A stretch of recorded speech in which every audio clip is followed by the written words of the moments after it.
This single virgin loser is Ryu, our protagonist. His life is a total disaster. First, he gets bullied and beaten up daily. And if that's not enough, his little brother one day got bullied so badly that they made his little brother blind with multiple fractures. And if this was not enough, their parents also died in a car accident. But wait, there is more. One day on Christmas Eve, a hot damn angel kidnapped 9 billion people from Earth and teleported them into a dungeon, giving them unique abilities.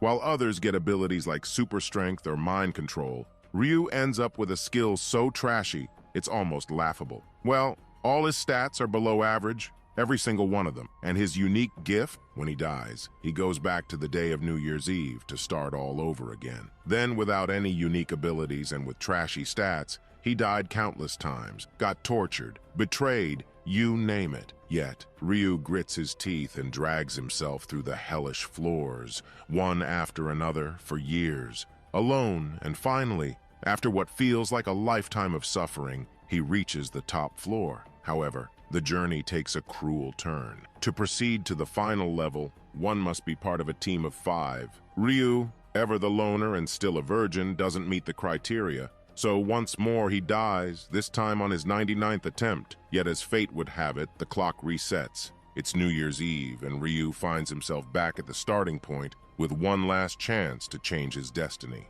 Seeing his hand still trembling, Ryu can't shake off the memory of the unimaginable pain he just went through. He can't believe that he died because he was alone on the last floor. It was almost too much to bear. Frustration kicks in. Clenching his fist and steeling his eyes, he gets ready to give it one more go, one final try. Ryu then yanks off his hoodie, throws it aside, and looks down at the ground. He's deep in thought, thinking about who he could possibly team up with this time around. So guys, today's goal is 2,000 likes. Please like and subscribe to support the channel. Now let's continue. The scene suddenly shifts. Now the spotlight is on this piece of shit, Youngmin, the guy responsible for turning Ryu's life into a complete, living hell. Youngmin and his underlings are all smiles, giddy about the fact that they're about to turn into adults. No more sneaking around with fake IDs to buy alcohol. They're in a chatty mood, talking about the jobs they want in the future.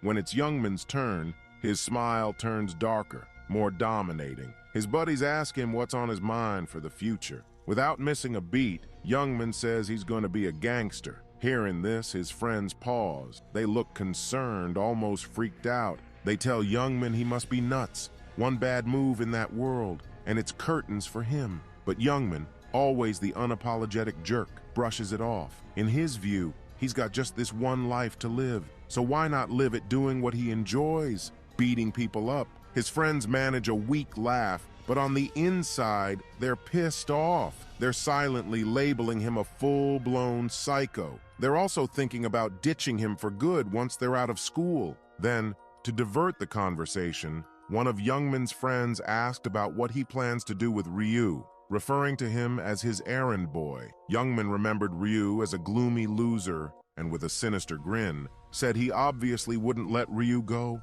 Even after graduating, he would continue to mess with Ryu until he got his fill of enjoyment. Then, one of his friends noticed someone and turned to call Youngmin's attention. He pointed out that he had found Ryu, Youngmin's errand boy. Seeing Ryu, Youngmin became excited, and the countdown for the New Year's Eve began with only 5 seconds remaining. But something unusual happened. A dark aura surrounded Ryu as he removed his hoodie and turned towards Youngmin with a cold, determined look, leaving Youngmin perplexed as he sensed that something was different about Ryu. Youngmin's confusion turned into seething anger as Ryu glared at him. He clenched his fists, ready to beat the crap out of Ryu. However, his friend intervened, suggesting that they let it slide since it was the new year. Just as the bell rang to signal the arrival of the new year, a chilling voice echoed through the area, addressing all the humans as if they were insignificant creatures. This unexpected voice left Youngmin and his friends stunned, wondering where it had come from.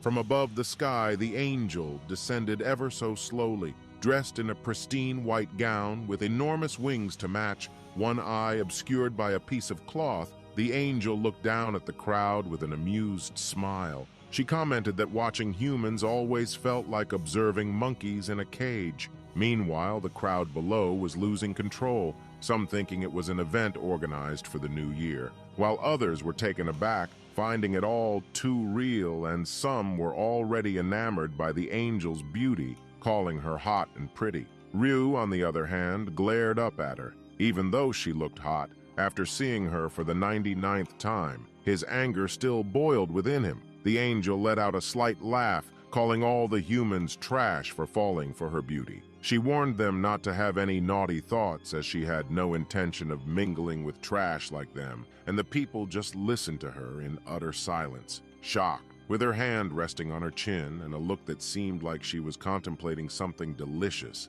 The angel said that since they all appeared stunned, it must mean they can see and hear her, and so her game should begin. At that moment, a drunken man yelled at the angel, cursing her, questioning her cosplay, and even calling her a bitch. Ryu, upon hearing, felt a sense of pity for man. In the next instant, the angel's warm, inviting smile twisted into a horrifying, deathly glare. Her eyes glowed a menacing red. Her expression became scary, and with just a simple flick of her finger, the man's head popped like a bubble, splattering blood all around. The crowd, now truly horrified, erupted into chaos, scattering in every direction. Continuing with her terrifying aura, the angel pointed her finger at the crowd. She spoke in a chilling tone. "How dare a lowly human speak informally with my mighty self?" Then, as if switching a button, her aura returned to its previous kind state. She spoke politely but firmly, warning the crowd that they had no right to question her if they didn't want their heads to explode like that unfortunate man. Panic began to wash over the crowd like a tidal wave. She began to explain what they had to do and what this game was all about. Ryu, on the other hand, remained frustrated as he had to listen to her once again. With a warm smile and a kind aura, she extended her hand forward and stated that they would have to play a simple game. This game would consist of 20 rounds and would start on the 1st of every month. Their souls would be transported to another world, and after clearing each round, they could return to Earth. It sounded simple enough. Hearing this, the crowd was confused, thinking they could live just by playing a simple game. Even Youngman was a bit panicked. Then, the angel dropped another bombshell, saying, "Who said all humans will live? Even if they complete the quests, only half of the participants will survive." She then proudly declared how kind she was for sparing half of them, and Ryu just stared at her, not uttering a single word. Then, the angel let slip another piece of shocking information, that she wouldn't be taking all the humans. With a naughty smile, she explained that she would only take humans between the ages of 15 to 29. Upon hearing this, one man got incredibly happy, making strange faces and shouting that he was saved and wouldn't have to die. Another young man grabbed the old man's collar in frustration, and they began to fight. Panicked, Youngman stepped in to stop them, warning them to remember what happened to the guy who had shouted, his head popping like a bubble. The angel turned around and began counting. After some time, she declared that a total of 1.8 billion humans were present. With a warm smile, she flicked her fingers, and in the next moment, Ryu found himself in a room surrounded by nothing but whiteness. The angel started to explain that in this place, the participants could create a physical body exactly as they wanted,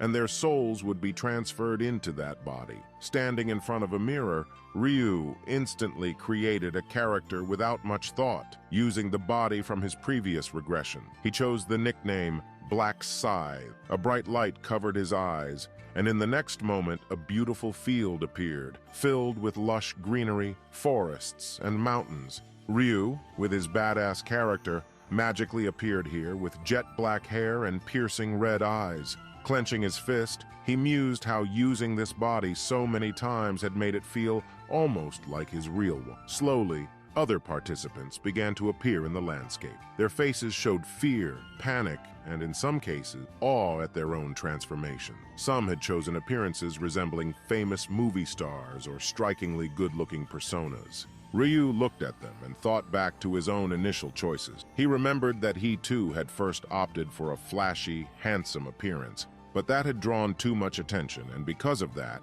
he died pathetically. So now, He chose to keep it as simple as possible, avoiding unnecessary attention. Then Ryu's eyes shifted toward Youngmin, that piece of work who always made life miserable for him. In this new world, Youngmin looked pretty much like his real-world self, just taller and more muscular. He walked with a proud smile and eyes that sparkled. Ryu couldn't help but flash a grin mixed with sweat, noting that Youngmin, true to form, had buffed up his character again. Then the angel congratulated everyone on crafting their desired bodies, mentioning how their fearful expressions delighted her. One man dared to ask, saying, "It doesn't seem like 1.8 billion people are here. Is there an error?" Hearing this laughingly, the angel replied, addressing humans as inferior, and she shouted, saying, "Did she give them permission to speak?" She stated that there were many angels taking care of small groups, and it was none of their business. She warned that if anyone spoke without her permission,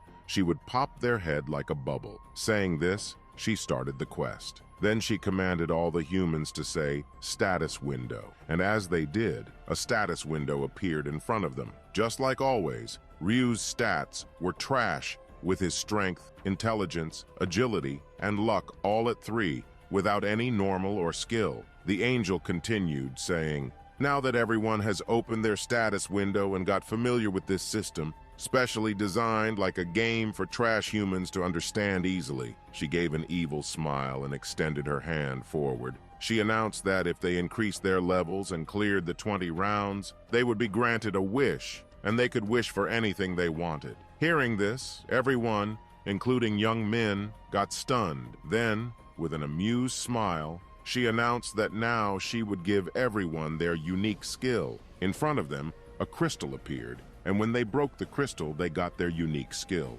As young Min broke his crystal, he was shocked, and then the angel said, "Since all of them received their unique skill, let the game begin." With a flick of her finger, a notification appeared in front of everyone, instructing them to kill 100 goblins to survive this round. And just like that, a goblin appeared in front of them. The sight of the goblin approaching them with a dagger sent shivers down the participants' spines. Just when they thought things couldn't get worse, the angel had another surprise. Spreading her legs, spreading her hands wide, she summoned a whole army of goblins, amplifying the panic among the participants. The angel couldn't be happier, her mischievous smile reflecting her delight at the prospect of a life-or-death battle between 10,000 humans and 50,000 goblins. Suddenly, a goblin charged at the crowd. The tension was palpable. But then, to everyone's surprise, Ryu stepped forward, unarmed. As he advanced towards the charging goblin, murmurs rippled through the crowd.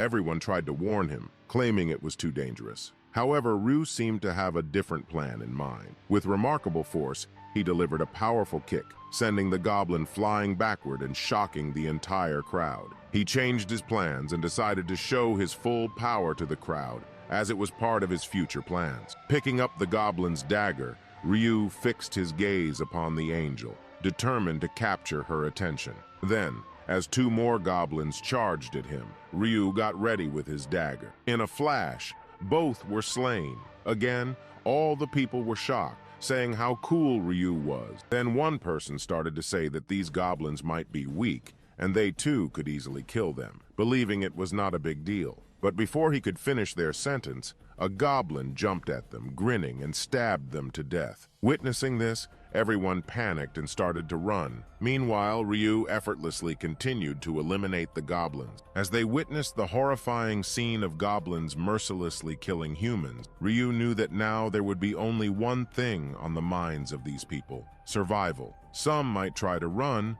but the area was protected by a barrier, so escape was impossible. Others might hesitate to kill a living being, but in order to survive, they had no choice but to fight or be killed. Ryu explained how he had once been like them, but after going through this round 99 times, despite being weak, he knew all the movements and weaknesses of the goblins like the back of his hand, making it easy for him to kill them. Watching the scene unfold from above, the angel was having a ball. She was genuinely enjoying the chaos of goblins and humans fighting each other. With a smirk, she commented on how the humans, who she referred to as monkeys, were struggling against the goblin. Even though the goblins had smaller, weaker bodies, when they were armed with daggers, they seemed to have the upper hand. However, her gaze eventually landed on Ryu, who was tearing through the goblins like a whirlwind. She took note of his nickname, Black Scythe, and realized he had already taken down 70 goblins in a short span. A hint of annoyance crossed her face. Ryu's dominance was ruining her entertainment. But, shrugging it off, she said to herself, it can't be helped, and shifted her focus to watch other humans fight for their lives. Ryu, on the other hand, continued his onslaught, becoming a one-man killing machine. The goblins started to fear him. Seizing the moment, Ryu checked his status window. He had leveled up to 4 and had 6 stat points to allocate. Without hesitation, he dumped all his points into agility, explaining that agility not only boosts dodging ability, but also impacts attack and movement speed. At the start, agility's the real MVP, Ryu thought. Looking at his dagger, Ryu said out loud, "This should get that pesky angel's attention." With a swift throw, his dagger found its mark, embedding itself in a goblin's head. With his arm still outstretched from the throw, he confidently declared his intent to wipe out all the goblins that day. The goblins shivered in fear, sensing the resolve in his voice. Ryu, not missing a beat, got back to work, and in no time, he had reached his goal. 100 goblins defeated. After successfully completing the quest, a bright yellow light enveloped Ryu, creating a protective shield that kept the goblins at bay. Standing there with a cool, collected expression, he remarked that the first round was a piece of cake. He'd gone all out, slicing through goblins like a maniac, just to grab that angel's attention. But truth be told, there was another reason too. Then, with a sly grin, Ryu shared that he was also aiming for a secret reward. The system, impressed by his lightning-fast completion time of 10 minutes and 21 seconds, congratulated Ryu for achieving rank 1 in all the zones, setting a new historical record. Feeling pretty pleased with himself, Ryu explained that he had an ace up his sleeve. As a reward, the system granted Ryu a coupon, a real game changer. With it, he could choose any low-rank rare weapon he wanted,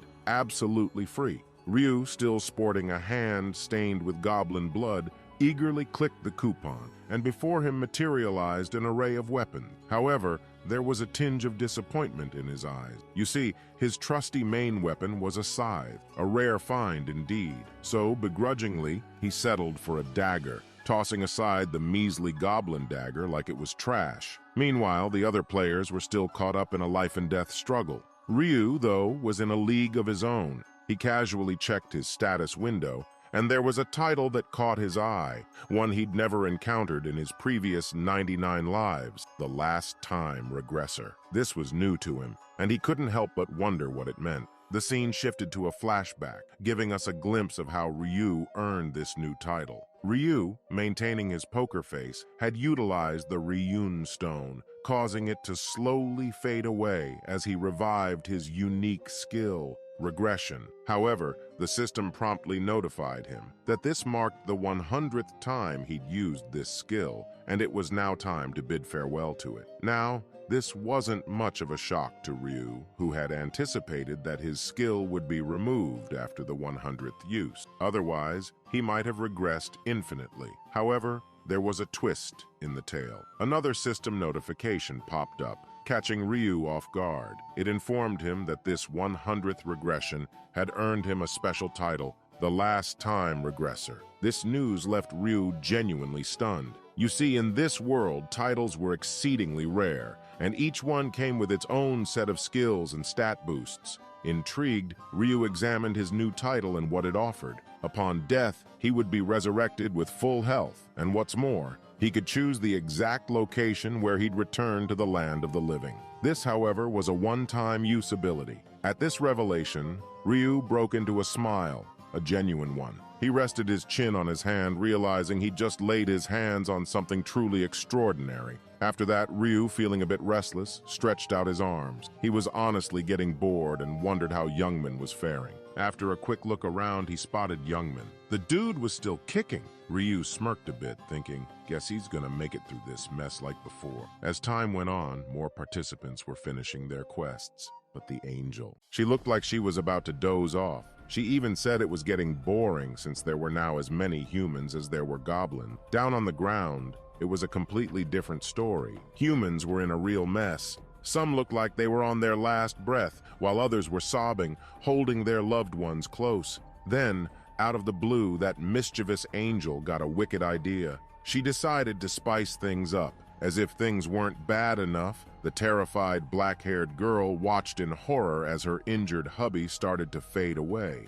like he was just disappearing. And it wasn't just him. All the dead bodies began to vanish. Just as everyone was trying to wrap their heads around what was happening, a massive group of goblins appeared and rushed towards the humans, causing complete mayhem. From a distance, all you could see was a messy, brutal fight. Goblins and humans were going at it like there was no tomorrow. And up above, that angel was having the time of her life, laughing like a total maniac, and even had the nerve to say she was being generous by giving them 50,000 goblins for free. Ryu, on the other hand, was just chilling, sitting protected under his barrier. He didn't even flinch or show any emotion, even though things were getting pretty wild out there. After what felt like forever, a system message popped up. It announced that 5,134 folks managed to finish their quests, marking the end of the round. Then, just as suddenly as they appeared, all the goblins vanished. This left the remaining participants totally baffled. The angel then dropped the bombshell. Since half of the folks who first showed up had passed the quest, the rest weren't so lucky. And as she broke the news, the unlucky ones began to fade away. Their cries and pleas filled the air, but the angel, she didn't bat an eye. She just sat there, soaking in the drama like it was some top-notch entertainment. Then the system notification popped up, displaying everyone's rankings, and Ryu was at number 1. He received another reward for being in the top spot, which was 1,000 gold. Meanwhile, everyone stared at Ryu with shocked expressions as they also realized he was ranked number 1. The awaited moment had arrived. The angel took an interest in Ryu, just as he had hoped. Smiling, she praised Ryu, acknowledging that someone being ranked number 1 in the entire world, region, and under her group was an accomplishment to be proud of. The angel called out to Ryu, using his nickname Black Scythe, and asked him how he became so strong. She began to inquire if he had received a special, unique skill, but stopped herself mid-sentence, cursing herself. Ryu replied, asking if she couldn't already tell what unique skill he had since she was an angel. The angel panickedly responded that of course she could, as she was a mighty angel, and she was merely asking. Ryu smiled inwardly, knowing that she couldn't actually discern his unique skill. Then Ryu dropped a bombshell, asking the angel for a favor. That wiped the smile off her face. You could hear a pin drop as everyone's jaws hit the floor. Ryu, bold as brass, said the rewards were a bit naff and he wanted something more. The crowd couldn't believe their ears. How could he talk to an angel like that? The angel, though, she was fit to burst. Rage was bubbling up inside her like a volcano ready to blow. In a voice that could curdle milk, she asked Ryu to spit it out. What did he want? Ryu, never losing his cool, said he wanted a better prize. The angel was seething, her eyes turning as dark as the abyss, a terrifying aura swirling around her, veins popping out like she was about to go supernova. Slowly, her hand reached out like she was going to squash Ryu's head like a grape, but she stopped herself mid-reach. She remembered she couldn't use her head-popping power again. Not yet. She had a 1-per-day limit, and she had already used one before. In a sudden twist, the angel had an idea pop into her mind. With a cheeky smile, she told Ryu that she's got a reward Ryu will definitely like, and then she slowly came down on ground, saying normally she'd ignore such a bold request. But she's taken a liking towards Ryu, and she wanted to chat one-on-one in private, telling the rest of the humans stay for a moment as they will return soon. The angel and Ryu headed off toward the jungle, leaving the crowd with envy. They all thought, man, maybe we should have asked for better prize, too. But they quickly realized that only a top dog like Ryu could make a big ask without, getting his head blown up. As they dipped, Ryu shot a look back at Youngman, leaving the guy scratching his head. Ryu just gave a sly grin and continued on. As they ventured deeper into the jungle, the angel was like, "Why you hanging back? I ain't gonna bite. Walk up with me." And Ryu just nodded. Internally, the angel was losing it. She thought humans were mad greedy and she had some, let's say, special plans for Ryu. Her face turned all kinds of sinister and she let out a low, eerie laugh. She thought once they passed a certain rock, they'd be out of the surveillance zone. And then she'd get her revenge, giving Ryu a slow, painful end. As she reached the magic spot, she tried to put on her best smiley face, telling Ryu he was about to get his special reward. But out of nowhere, a fist zoomed toward her. Before she could even dodge, bam! Ryu's punch sent her flying and made this holy being a holy shit. The angel was in shock as golden blood spilled from her mouth. She couldn't wrap her head around the fact that she'd been punched by a mere human. Pissed off, she pulled herself together and tried to locate Ryu, but the dude had vanished. Just when she thought she'd caught a break, out of nowhere, Ryu popped up right behind her, ready to throw down. In a slick move, Ryu got one hand on her wing and the other wrapped around her neck. The angel, usually so in control, was freaking out big time. She screamed at him to back off, but Ryu, he just calmly ripped off one of her wings. The pain hit her hard, and she blacked out for a sec, and when she came back to sense, Ryu was already tearing off her other wing, and golden blood was going everywhere, and she couldn't help but scream out in agony. Ryu, cool as ice, told her to quit with the dramatic act. Then he forced her down to the ground, stepping on her back and grabbing her last wing. She begged and cried, but Ryu didn't show a lick of mercy. With one last yank, he ripped off her final wing while saying now she will not be able to run and they can talk in peace. Now the angel, trembling, slowly turned back, and Ryu asked her if she was in pain, but she didn't say anything, just ground her teeth. Then Ryu smiled and asked her if he hadn't acted like that. It would be him in her place crying in pain, and the angel would be the one smiling maniacally. Hearing this, the angel stood up, panicked, shouting, "What the hell is Ryu saying, this nonsense?" She called Ryu insane for hurting an innocent angel. But then, with cold eyes, Ryu picked up the angel's torn wing and showed her the hidden dagger hidden behind her wing. He asked her if she was not planning to kill him with this hidden dagger. Then what was it for? Putting it into her pussy. Hearing this, the angel was speechless. Ryu stood up, throwing the wing aside, saying he had done this for the 88th time, and it was still satisfying to do it, while the angel was confused, not understanding what Ryu was saying. Then Ryu dropped yet another bomb. He called the angel by her name, Burial, and told her he knew all about her and it was time for her to die. Now, scared, anger and shock mixed on the angel's pale face as she wondered how Ryu knew her name. Thinking it was impossible, Ryu replied that there was no point in telling someone who was going to die and took out his dagger from his inventory, staring at it. The angel grew more and more panicked and started shouting that if Ryu killed her, the consequences would be heavy. Then, with an angry and loud voice, pointing her finger toward Ryu, she threatened him that if he didn't stop, she would use her skill and pop Ryu's head like a bubble. But Ryu calmly smiled and replied that she could do whatever she wanted, but she would not be able to use that skill, as it could only be used once per day. Now the angel was gritting her teeth in frustration, and then in panic, she warned Ryu that if he killed her, her comrades would not let him go unscathed. But Ryu, with a calm and calculating expression, simply said, "Comrades, my ass." He knew she was a virgin loser with no friends, and no one was going to come to her aid. The other angels didn't care about what happened to their fellow angel. Ryu slowly advanced toward the angel, and she began to utter threats about how he would regret killing her. But before she could finish her sentence, Ryu raised his dagger and thrust it into her chest with great force, ripping her apart. Golden blood splattered all around her, and she screamed in agony. However, Ryu's expression remained cold and calm as he stood over her lifeless form. The system then notified Ryu that he had achieved an unbelievable feat. He had become the first in history to kill an angel.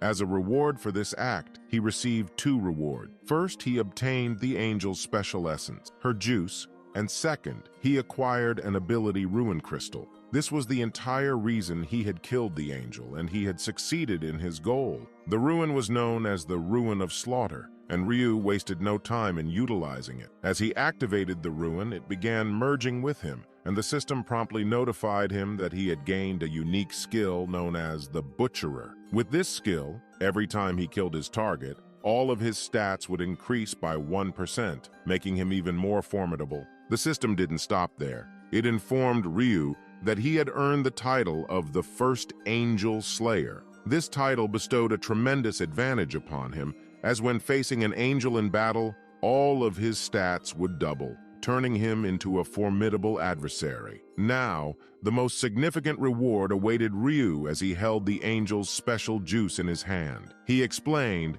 that it was solely for this reason that he had taken the risk of killing the angel. This special juice, after consumption, would allow him to change his class to Grim Reaper. The Grim Reaper class was considered the natural enemy of angels, making Ryu a formidable opponent against them, as angels will be a pain in the ass in future. Ryu went on to clarify that in this world, anyone could obtain a class, but the process for achieving one was shrouded in mystery. People gradually discovered the criteria through trial and error. For example, one could acquire a warrior class by defeating a certain number of goblins within a specific time frame. There were a total of 30 classes available, but some were unique and could only be obtained by fulfilling special conditions, such as drinking an angel's special essence. These unique classes were significantly more powerful than the standard ones. Ryu had explored all the classes in his previous 99 lives and found that the Grim Reaper class was the best choice, enabling him to fight angels on equal footing in future.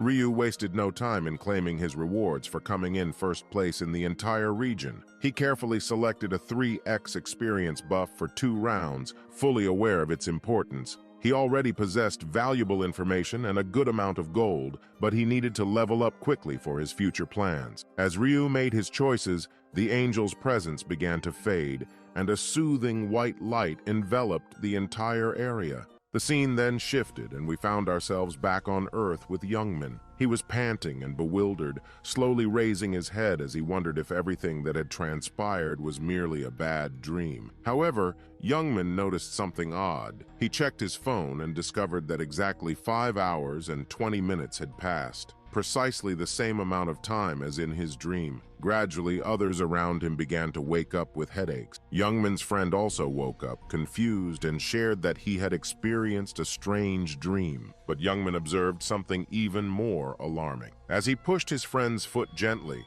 there was no response. Another friend tried to rouse the motionless man, only to discover that he was dead, his face pallid. Panic began to grip them as they realized that everything that had occurred in the dream was not a mere fantasy. It was a grim reality. Anyone who had died in that dream had met the same fate in real life. This shocking revelation was too much to bear, and fear overcame them. Youngman and his friends frantically assessed their surroundings, trying to determine what to do next and how they would face the challenges of the upcoming month. Amidst the fear and confusion, Youngman was trembling, but his tremors were not born of fear. Instead, he was shaking with excitement, a strange anticipation stirring within him. He was getting excited, thinking that in that world everyone was equal, and it didn't matter whether they were a president or a celebrity. In that world, strength was king, and he could do whatever he wanted. He could kill whoever he pleased. Meanwhile, his friends were crying in panic,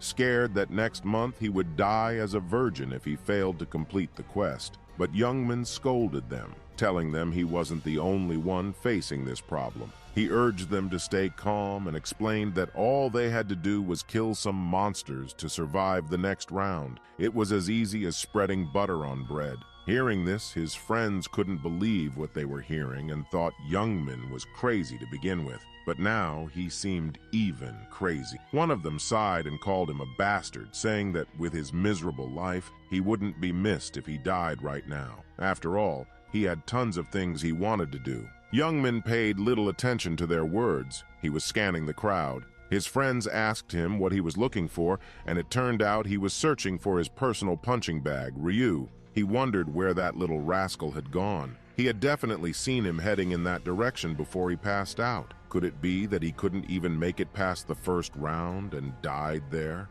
But still, not finding him, he calmly shrugged his shoulders. It made sense to him that a loser like him didn't survive, and most likely had died. Suddenly, something in the crowd caught his attention. He saw a man in medieval armor. Young men couldn't understand who this guy was and where he managed to dig up this outdated armor. But then he realized it could only mean one thing. The status windows were working here as well. As soon as he gave the right command, his status window with his characteristics appeared in front of him. He couldn't believe that it had worked. Young men immediately shouted to his friends to all try to turn on their status windows because it worked here too. They were once again shocked that it worked. Seeing their actions, the others also followed suit. But everyone was curious if this meant that they could use all of their stats and items here. A few hours late, to test this, Young Min picked up a small pebble from the ground and squeezed it in his hand. It shattered into small pieces, and the remnants of the stone turned into a saw blade that spilled out through his fingers. Seeing this, he let out an evil smile. A few hours later,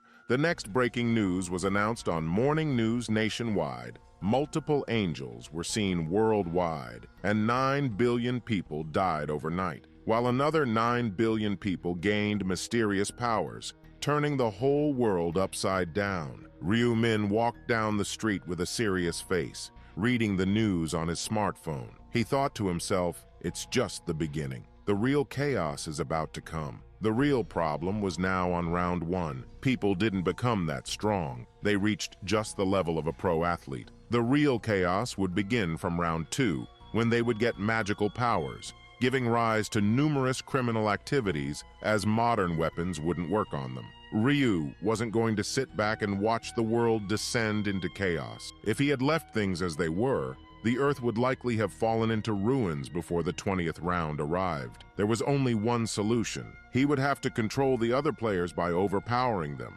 making them his slaves. With a serious expression, he realized that he needed to gather his 5 teammates as soon as possible, and he had some of them in mind. But then he said to himself, that's not important now. There's something even more important to do. He left with determination. He reached his house and knocked on the door of the apartment building in one of Seoul's neighborhoods. No one answered or opened the door, so he retrieved the key from its hiding place and let himself in. It was dark inside, and he noticed an uneaten instant cup noodle. Slowly, he approached his bedroom. There, his little brother, Wani, slept peacefully and carefree on the floor. Seeing him, Ryu couldn't help but let out a warm smile. He was glad that his younger brother was safe and sleeping peacefully. He continued to watch over his sleeping brother with affection for a while. Ryu explained that his younger brother's name was Wani, and he was in his 3rd year of middle school. With a sad tone, he continued, saying their family had once been quite ordinary and happy,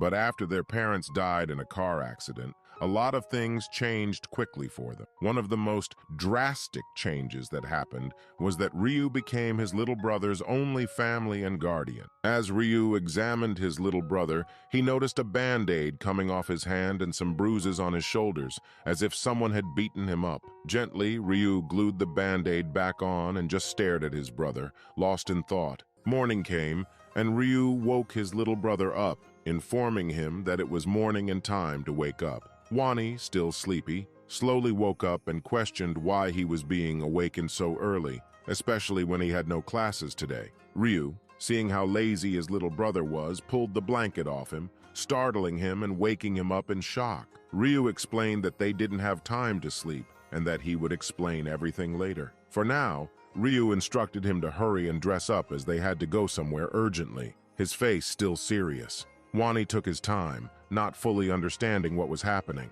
He yawned and asked where they were going, but Ryu, with a serious expression, told him that they didn't have time to relax and the whole world was in chaos. Wani asked if something was wrong with the New Year ceremony he was going to attend, but Ryu urged him to get out of the house first, promising to explain everything later. As they left the house and strolled down the narrow street, Wani couldn't help but notice a significant shift in his brother's demeanor. Ryu, typically carefree and easygoing, appeared unusually serious. Wani sensed that something out of the ordinary had occurred, but he hesitated to inquire, thinking that Ryu would eventually share what was on his mind. Then Ryu turned toward his little brother and inquired if he was aware of what was happening in the world. Hearing this, Wani got confused, thinking about what could have happened while he was asleep in his state of panic. Ryu urged his little brother to check the latest news on his smartphone search feed. Wani quickly scrolled through the updates, trying to comprehend the gravity of the situation. What he read left him in disbelief. Stories of angels kidnapping people's souls and transporting them to another world,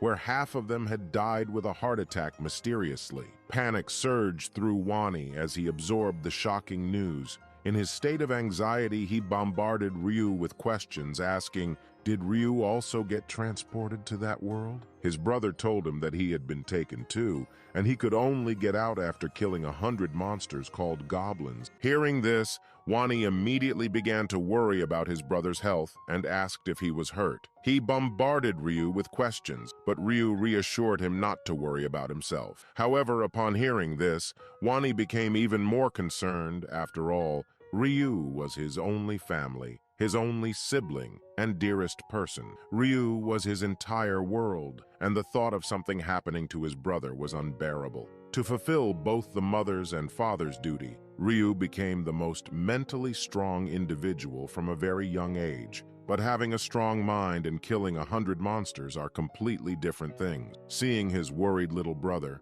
Ryu smiled and told him not to worry too much. He reassured Wani that he would explain everything later, but for now, they didn't have much time, and they needed to take action. Then Wani stopped and asked Ryu to tell him where they were going. He was willing to follow Ryu, but all the information was too much for him to handle, and he would only follow Ryu when he told him where they were going. Seeing his little brother's wounded hand, Ryu turned to Wani and told him in a cold voice that they were going to attack the hideout of Taegyu, who was the leader of the bullies in his class, shocking his little brother. Still not believing that his brother had found out, Wani asked his brother if he really knew about it. Ryu asked back, did you really think I wouldn't find out? Now, Wani bit his lip, realizing that he thought he had hidden his secret well, but it turned out that his brother had known about the bullying all along. Now worried, Wani sat there thinking how he didn't want to get his brother involved in his life when Ryu was himself getting bullied and having a hard time. Ryu, on the other hand, seeing his little brother sad, apologized to him in his thoughts and said to himself that he shouldn't have known this in the first place, but he found this out during the first regression. After returning from the first round, Ryu Min just slept the entire day in depression, and his little brother went somewhere in the morning. After a while, Ryu was awakened by the ringing of the phone. Annoyed at who might be calling him, he reached for the phone, still sleepy. He asked who was calling, to which the voice immediately asked if he was the guardian of someone named Wani. Then it immediately added that he should come to the hospital immediately. After saying that, Ryu's pupils dilated in horror. The next second, he quickly got dressed and ran out of the apartment. And that day, his little brother got bullied so badly by Taegyu that Wani became blind with multiple fractures. Looking at his younger brother, who was sitting in the corner of his room with his arms wrapped around his knees, depressed, Ryu was shocked and angry with himself because he was so weak and pathetic that he couldn't even protect his little brother. And now that he is no longer that weak, pathetic loser, he will do anything to protect his little brother.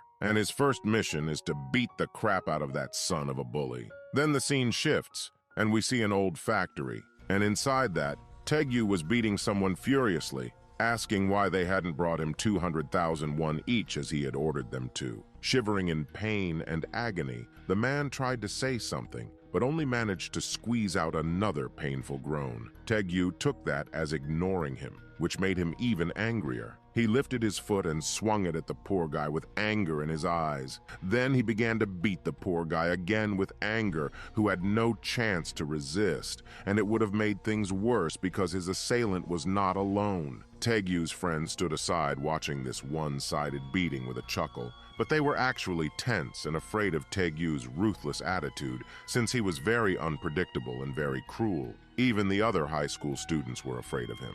Taegyu was 185 centimeters tall, and he had a rather large physique for a sophomore high school student. Undoubtedly, he was an overwhelming dominant among his peers and was famous even among gangsters for his fighting skill. After a while, the man was finally done with the beating. Screaming harshly, he scratched his neck and headed towards his buddies, complaining irritably that he couldn't buy a motorcycle today, as he couldn't get the money he was going to get today. Seeing the angry guy approaching them, the group of his buddies immediately tensed up. Unfortunately for them, Their fears were realized as Taegyu approached his gang and asked if any of them knew anyone from whom he could get the money to buy the motorcycle. The gang was caught off guard, and each of them scratched the back of their heads nervously. Then one of his members suddenly remembered a name, and he turned to Taegyu and asked why they shouldn't call that tall guy with curly hair who was from their class. Taegyu's lips curled into an evil grin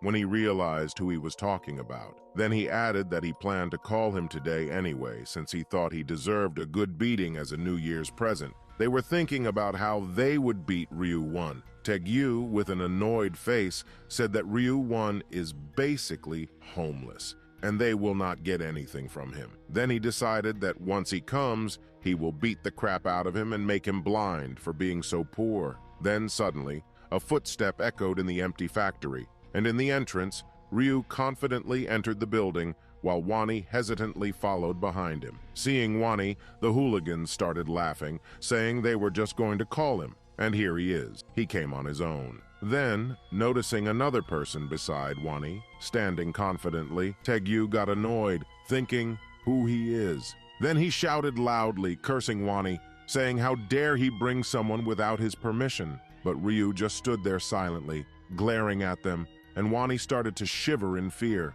Seeing this silent treatment, Taegyu got even more annoyed. Then he angrily, slowly came toward Wani and asked him if he brought another errand boy. But before he could say anything, Ryu stepped forward with a smile on his face and confidently stated that he was his older brother. Taegyu laughed, then turned to Wani, who was standing behind his older brother, and reminded him that he had already told him to watch his language if he didn't want to get beaten up. And now he had come with his older brother to his hideout to get revenge with a mocking smirk on his face. Taegyu clenched his fists and told Wani that he and his brother would die today. Then, turning to one of his minions, he nodded and ordered them to act. The latter, not realizing what he was getting into, nodded in agreement with a happy smile. While Taegyu was standing behind with his arms crossed, his underlings slowly walked toward Ryu and started taunting Wani, asking if his brother had ever even killed an ant before. Now, standing face to face with Ryu-min, he compared his height with Ryu, saying how small he was, and how Ryu-min was even smaller than Ryu-wan. But before he could finish his sentence, a heavy fist came flying toward him, and the next thing he knew, he was lying on the ground, blood coming from his face and mouth. Seeing his friend's defeat, the other guy immediately rushed at Ryu, intending to strike him with his fist. However, Ryu-min dodged his attack and struck him in the jaw with his fist. The blow was so strong that the guy let out a painful scream and flew a few meters away, hitting some debris behind him. At the same time, the first guy, who had already recovered from the blow, as well as the remaining bald guy who was shouting angrily for him to die, rushed at Ryu again. However, this joint attack was of no use at all, as all they got was 2 blows to their faces and started crying in pain. At the same time, Taegyu was watching his buddies being beaten up and crawling on the floor with painful groans. Then he walked past the fallen members, came close to Ryu,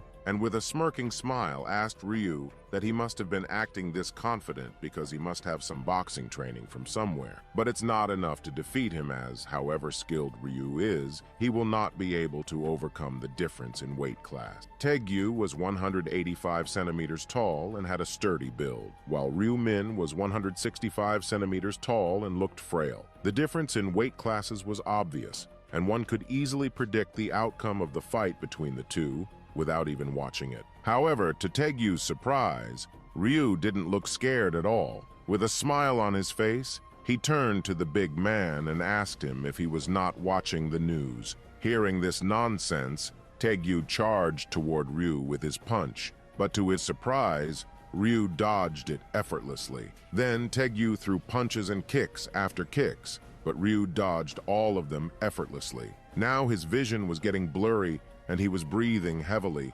wondering in anger why he couldn't land a single hit on Ryu while grinding his teeth. At the same time, Ryu's fist lit up with a blue aura. Then he turned to Taegyu and said that if he had been watching the news, he would have known that attacking a player like him so easily was tantamount to suicide. The next moment, he threw a lightning-fast punch that hit Taegyu's jaw, sending him backward, but it wasn't enough to defeat him. Taegyu once again rushed to attack Ryu with a fierce shout of curses. However, to his surprise and confusion, his blow did not hit the target as Ryu suddenly vanished. Unable to believe what was happening, he tried to turn around with horror on his face. Before he could react, Ryu threw another punch at Taegyu's face. With a painful groan, Taegyu rubbed his nose, and then blood started to come from his mouth and nose with a broken tooth. Seeing his broken teeth, he screamed loudly in anger, declaring that today he would kill Ryu. It would not be a peaceful death. He intended to torture him before delivering the final blow. With determination,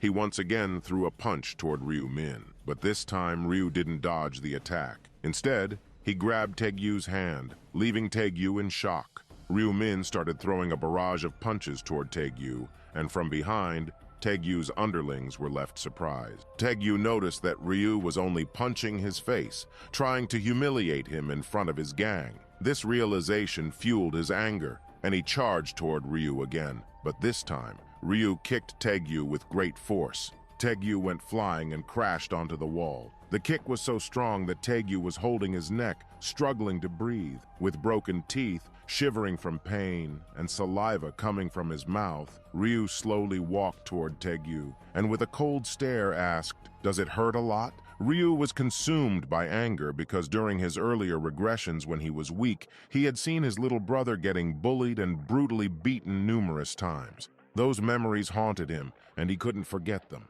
As Ryu slowly approached Taegyu, he was terrified, fumbling to say not to come close. Taegyu was still holding his neck and begged Ryu not to beat him more, saying he was sorry. However, Ryu didn't continue the physical assault. Instead, with a warm smile on his face, he gently held Taegyu's hands and asked, "Will you marry me?" He continued, stating that Taegyu shouldn't have messed with his brother. With a snap, a crackling sound echoed in the factory, and Taegyu started screaming in agony. Ryu had broken all of his fingers, and Taegyu was in excruciating pain, clutching his hand. But the torment didn't end there. Ryu grabbed Taegyu's other hand, leaving Taegyu in terror. With another snap, he broke Taegyu's other 5 fingers, and Taegyu started to scream maniacally. Witnessing this merciless scene, all of Taegyu's underlings ran away in terror, and even Wani, who had been watching, found it too horrifying to bear. With a serious expression, Ryu warned Taegyu not to touch a single hair on Wani's head.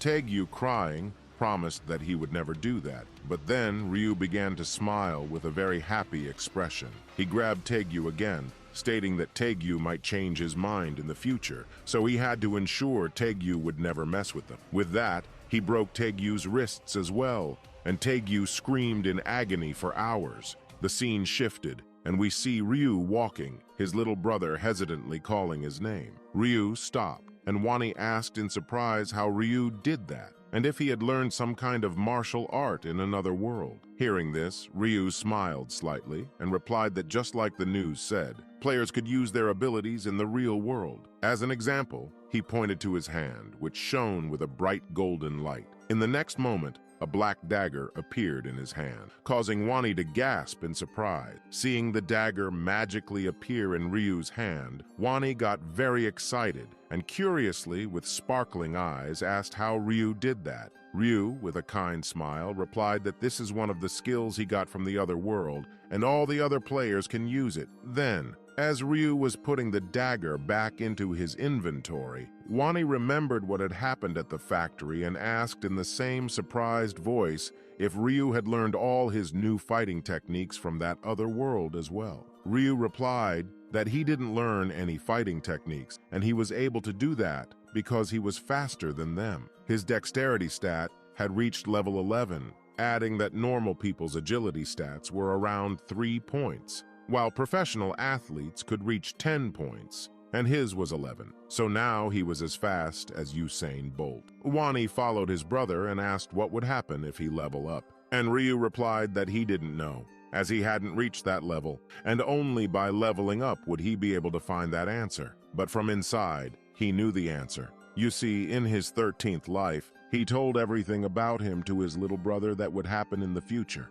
and that he was a regressor. Because of that, Wani became the target of the other players and had been kidnapped by a player. Even though he was able to get revenge, he didn't want to feel those emotions again, much less have his younger brother suffer for it. Turning to look at his little brother who was following him, he told himself that he had to prepare himself to protect him in the upcoming fight between the players. Then Wani's stomach growled, and Ryu asked if he was hungry and suggested they go eat a good breakfast together. Hearing this, Wani happily nodded with shining eyes. Then the two brothers entered the nearest store. Ryu immediately headed towards the ATM. When Wani saw this, he asked where he was going, saying that the noodles were in a different place. But Ryu turned around and told him to wait for a few minutes. He went to the ATM and inserted his card. He looked at the screen and thought to himself that this was all he could save up to that point. His balance was 133,134 won, which was about $100. After selecting a transaction amount of 100,000 won,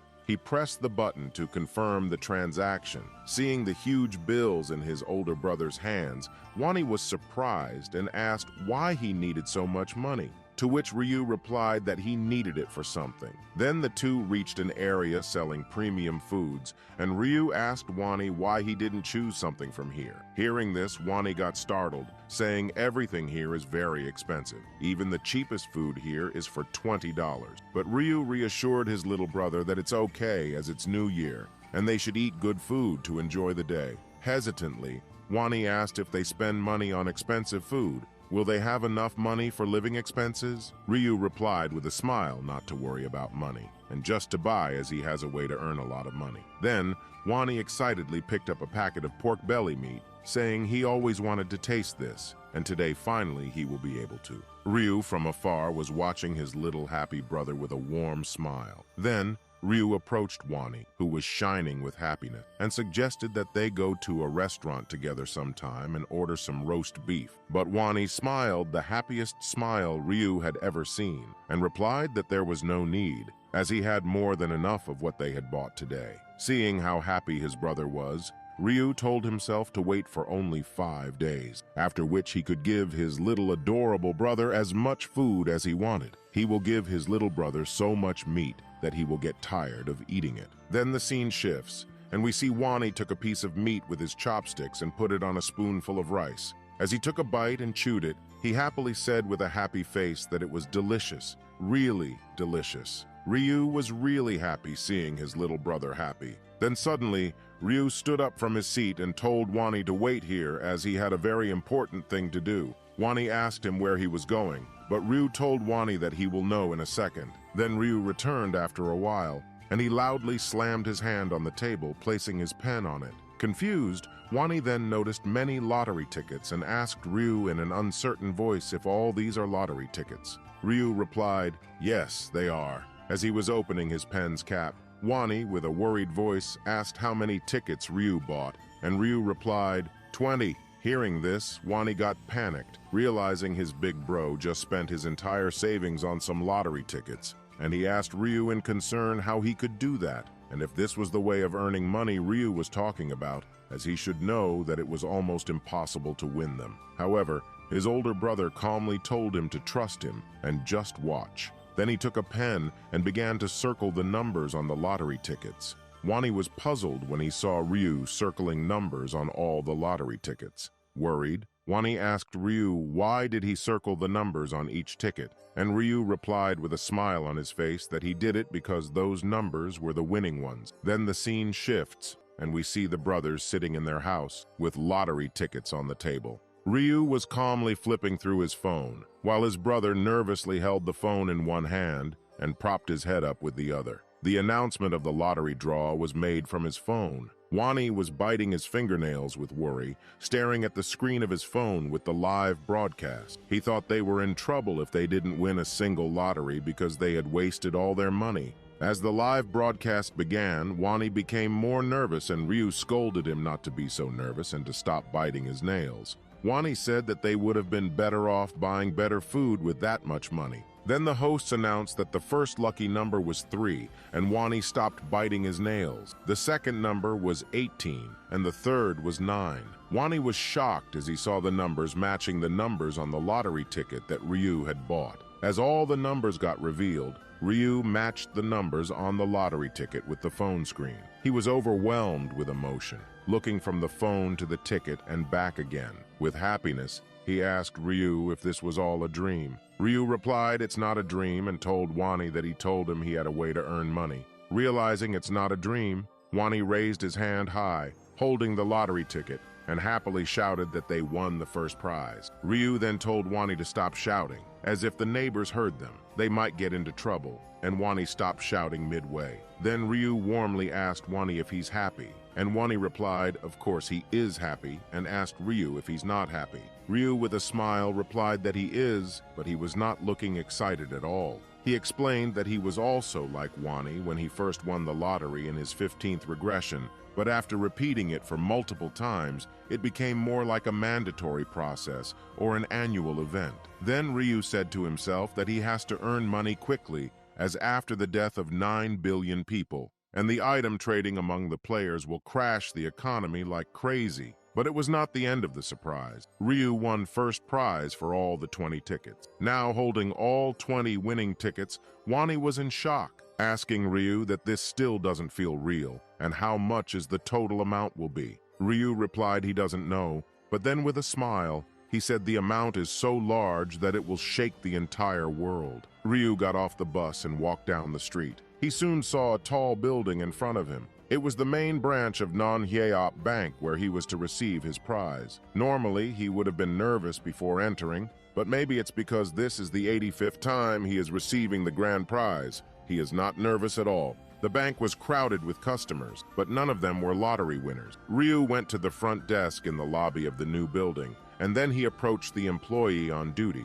telling him he is here to collect his lottery winning amount for the first place. Hearing this, the employee smiled and congratulated him on his winnings. At the same time, he wondered to himself how the guy standing in front of him, who looked like a student, was able to get the prize for the first place. Pushing his thoughts away and searching for something on the computer, then the employee asked Ryu where he had purchased his ticket, to which he replied that it was at the Yeonwi branch. Hearing the guy's words, the employee exclaimed in shock, unable to believe what he had said. His mind immediately went back to a conversation with his colleague who told him that this time, someone won the first prize for 115 games and all first prize. However, and his senior strictly commanded him whenever that customer will come, he has to treat him like a VIP guest. The employee's thoughts were interrupted by the voice of Ryu, asking him if he is okay, and the employee panickedly replied he is, and told Ryu to just wait for a minute. A few minutes later, a middle-aged man appeared in front of Ryu, who smiled and thanked him for waiting. After shaking hands with Ryu, he introduced himself as Juno, saying that he was the president of the bank. Ryu simply replied that his name was Ryu. The president said that since he had won the first place prize, he had to congratulate him personally. Ryu smilingly thanked the man for congratulating him. Afterwards, the man offered to escort him to the place where he could collect his winnings, telling him to follow him. As they approached the door with a sign that read, "Lottery Ticket Sales Team," the president announced that they had arrived at the place. As soon as they stepped inside, they were immediately greeted by one of the female employees who stood up and bowed to greet the president. Noticing some young man next to the president, she couldn't help but wonder who it could be. But she didn't have to speculate because the next moment, the president himself introduced the guy, saying that he was the first place winner and that he had come to collect his prize. Then he told them to make sure that their guest felt comfortable. Surprised to see the guy who was talking casually with the president, the woman could hardly believe that in front of her was a man who had won first place for 115 games. Having recovered from her excitement and doubts, she told herself that she should calm down and do her best to satisfy the customer. After greeting him, she invited Ryu to sit down with a smile on her face. He did so, sitting comfortably on the chair right in front of her. She then asked him if he would like a drink, but Ryu simply replied that he would not, adding that he would like to get right down to business and take his prize. After hearing Ryu's answer, The employee didn't take any more time and asked him to provide her with the tickets so she could confirm that he was the winner. Ryu immediately handed her a stack of winning tickets that he had brought with him. Looking through the tickets, the woman couldn't believe that he had bet everything on one combination. It could only mean one thing. Either the guy had decided to risk everything, or he could see the future. Having finished with the confirmation, the employee said that everything was in order and that he could take the prize for the first place. However, Ryu's next question about how much he would receive made the girl freeze, as even just naming such numbers was absurd. After a second of silence, she replied in a trembling voice that his prize is 22.5 billion won, which is equal to $16 million. After he received his prize, everything went pretty quickly. The first thing he did was start looking for a place to move to. That same night, he opened a stocks account because he had information from the future. He knew that the price of Bitcoin would increase by 500% next month, so he also planned to invest his money in it. After returning home, Ryu showed his younger brother pictures of their new house and asked him if he liked it. Wani happily replied that it was amazing, adding that he had never seen such a huge and beautiful house in person. But Wani was confused about one thing. He asked Ryu why he signed a rental agreement when they had enough money to buy a house. Ryu replied that he didn't have any more money, as he had spent it all. His phrase made Wani freeze in place, and Ryu casually added that he had invested all the money into Bitcoin. When his younger brother heard this, he froze in place again, unable to understand how his brother could so easily say that he had invested $15 billion into Bitcoin. Ryu Min approached his younger brother, who had turned into a statue, and patted him on the shoulder, assuring him that he hadn't done it without thinking, and he knew the price of Bitcoin was going to rise. He told Wani not to worry. Then, hugging Wani, he added that not to worry, as he had seen a dream, and in that dream, he saw new numbers of lottery tickets, and they could always earn money through the lottery. After his older brother's words, the eyes of the naive Wani shone with admiration, believing everything Ryu said. Realizing this, he immediately grabbed Ryu by the shoulders and began to shake him excitedly, asking him never to forget them. Ryu somehow broke free from his little brother's grip, thinking to himself that he couldn't forget them, even if he wanted to, after repeating it countless times. Then Ryu turned to his brother and suggested that they eat outside before heading out. Wani asked in confusion where they were going, and Ryu replied with a smile on his face that they were moving to their new house today. At the same time, at some unknown location, Youngmin was punching and made a big hole in the wall, and then with a villainous smile. He said to himself that pumping all the points into strength was the right decision. Swinging his fist at the end wall again, he added to himself that he was even able to get a power rune that doubled his strength. As he continued to strike the wall, he started to laugh maniacally, saying that now with this powerful fist, no one will be able to stop him, and veins started to foam in his hand as he clenched his fist, ready to go another round of punching the wall. Then the scene shifted, and we see Youngman now in front of Ryu's door, slamming the door and shouting Ryu's name. When he didn't get an answer, he said first he thought Ryu died in the first round, but later he found his name was not in the list of the dead people, and Ryu was even ignoring all his calls. Then Youngman's face became furious, thinking the way Ryu glared at him before the angel kidnapped him. He can never forget them, and he will only get satisfaction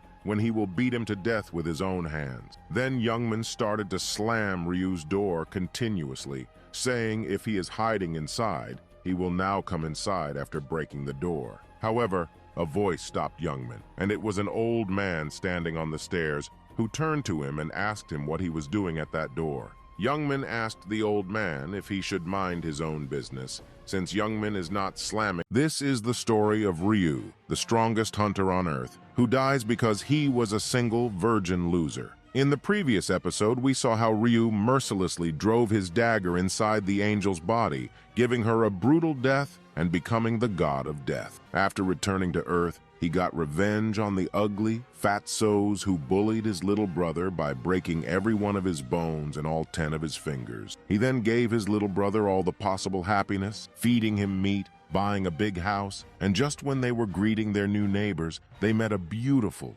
gorgeous woman named Ahrin, an actress. When Wani laid eyes on Ahrin, he was practically speechless, and a little shyness crept in. He couldn't help but blurt out how pretty she looked, like an angel come to life, while Ryu was just staring at her, thinking about that angel that he just killed without any reaction. But before either of them could get a word out, this dude dressed in black stepped right in front of Ahrin. He had a real rude tone, asking the brothers who they were, and he even threw in a snide comment about whether they were her fans. That really got under Ryu's skin, and he got a bit annoyed. So with his arms crossed, he made it clear that they weren't fans and that they'd only just moved into the building today. Meanwhile, Wani was feeling a tad shy. Then Wani, all cheerful, tried to hand over a rice cake as a friendly gesture. But that bodyguard of Ahrin's wasn't having any of it. He rudely stopped Wani right in the middle of his offering and flat out said they didn't want anything. To top it off, he told the brothers to mind their own business and not bother them. With that,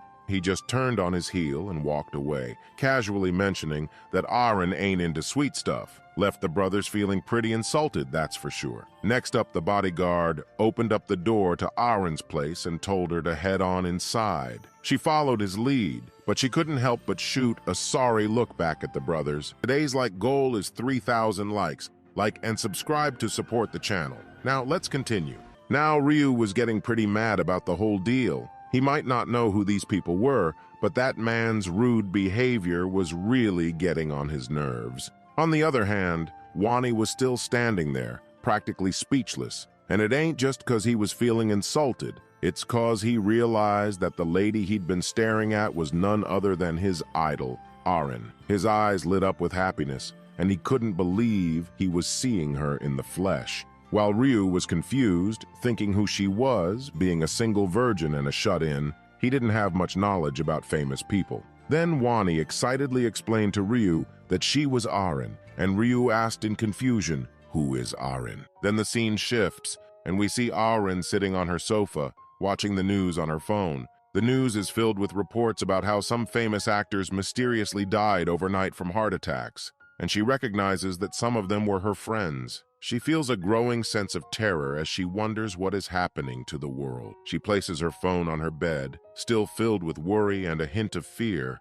and starts thinking about how she barely survived this round, all because of her bodyguard. The thought of killing those damn goblins from her own hand is still terrifying her. To lighten the mood, she thinks jokingly that if she had died today, her name might have been in the news. Seeing Ahrin's worried expression, her bodyguard asks what's on her mind. She initially brushes it off, but the bodyguard sits beside her and gently encourages her to share her thoughts, assuring her that he's always here to listen. With a somber expression, Ahrin confesses that she's thinking about how drastically the world has changed and how she might die in the next round. Hearing this, the bodyguard reassures her, emphasizing that his job is to protect her and she can rely on him. Ahrin smiles warmly in response and expresses genuine gratitude for his unwavering support. Ahrin goes on to explain that when the company first assigned her a bodyguard, she had assumed he was there merely to keep an eye on her.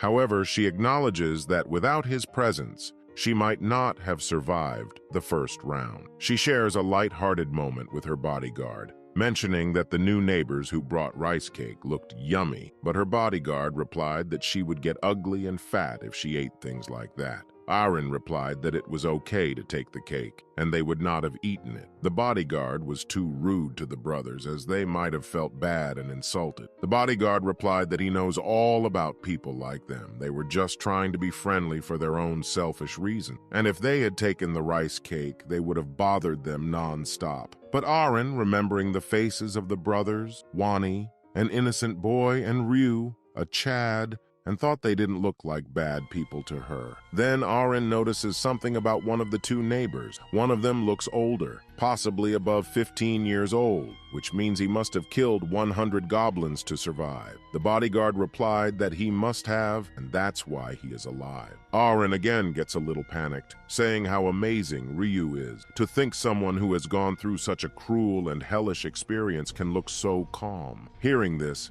the bodyguard laughingly replied that killing 100 goblins was not that hard, and those who didn't kill them were just idiots. But Aaron knew inside that it was not easy to kill 100 goblins for normal people. The bodyguard did manage to do so, as he was a skilled fighter and received professional training. Then she started thinking about that guy named Black Scythe. In front of him, her bodyguard looked like a kid. Black Scythe was just too overpowered, and she almost felt bad for the goblins, seeing how brutally Black Scythe killed them. Then she started to think, who would Black Scythe be in real life, and how he looked like in real life? The scene shifts, and we see 1 month has passed, and it's January 31st. Ryu is now in his bed, and Wani is holding his big bro's hand worriedly, saying he has to promise him that he will come back alive no matter what. Ryu smilingly replied not to worry, as he is too strong to die, even if he wanted to, and not even a god can kill him. Hearing these words, Wani was still worried. Then Ryu patted Wani's head, saying not to worry too much and to eat once Ryu's soul gets transported to another world and sleep. When Wani wakes up from his sleep, Ryu will be there standing beside him. With that, Ryu's vision became blue, and he got transported again with the rest of the people. As all the remaining survivors made their way to the dungeon, they were hit with a wave of panic. Some let out screams of pure fear, while others just looked around, trying to wrap their heads around the place that looked more like a jungle than anything else. Then, one of the girls in the group spotted Ryu and called him out as the guy who ranked #1 in the last round. Ryu stood tall, soaking in the attention, and noticed whispers about him starting to spread, a good sign for the plans he had in mind. He wanted everyone to recognize who was running the show. Ryu's eyes briefly met Youngman's, but before he could dwell on that, a voice filled the area. Yep, it was another angel, and man, she was a looker. But this was a different one, and questions buzzed through the crowd about what happened to the last one. The new angel flashed a friendly smile and explained that the previous angel had gone missing for reasons unknown, and she was here to take over. Seeing her smile, the crowd's nerves started to calm. Maybe this angel wasn't going to be as much of a nightmare as the last one, they thought. But that hope was short-lived. Her smile twisted into something sinister, and with a hand delicately touching her lips, she let out a creepy laugh. She was stoked, ready for some fun after a long time. With a casual flick, she handed down the new quest. They had to pick a zone leader in 3 hours. Seeing this, everyone got confused, but then they noticed that all the people in this round can pass, unlike the previous round where half of them died. The angel noticed the confused looks on the players' faces and with a smile, decided to break down the quest for them. She explained that this round wasn't about fighting. Everyone could make it through just by picking a zone leader. The chosen leader would have the power to command anyone in their zone to do anything they wanted, from crawling on the ground to dropping dead. "Isn't that an awesome skill?" she asked, looking around at the player. As she laid out the details, a guy with green hair listened intently, and another dude, all muscles and a tattoo on his neck, seemed pretty annoyed. The angel wrapped up, saying that in 3 hours, she'd be back for the vote to decide the leader. The green-haired guy, a little shaky, raised his hand and asked if it was really that simple. Just vote for a leader, and they all get to live. The angel's grin went a bit wicked as she confirmed it. Just a vote, and then bam, they'd all be back on Earth, safe and sound. Now, hearing this, everyone got happy and started to celebrate, saying this time no one is going to die. Ryu, from behind, remained with a serious face. Then the angel bid them good luck, and then she vanished, and the timer of 3 hours began. In the next moment, the remaining players were still happy, as no one will die today, except for Youngman. He was not. He was damn angry, and while grinding his teeth, he said he was ready to fight and kill some monsters. Seeing Youngman angry, his buddy panically said to him that just to let it go, as the angel will let them live if they just vote. So, why is Youngman complaining so much? Youngman, still angry, replied that he has used all his points to strengthen, and now he can't even beat the crap out of someone, and he is just too frustrated. Ryu watched Youngman from a distance, thinking to himself that in all his 99 lives, Youngman was always the same hothead. Ryu turned away, muttering that he'd sort out Youngman when the time was right. Then Ryu noticed everyone's discussion about whom to vote for and what to do. but Ryu said that is not important to him. Then, while walking toward the forest, he continued, saying he has an even more important thing to do, which is selecting a class, the class of a Grim Reaper, the god of death. And in order to do that, he has to reach level 10 in 3 hours. Just then, a goblin sporting a red hoodie appeared. Ryu's grip on his dagger tightened. He taunted the goblin, daring it to come closer. The goblin charged,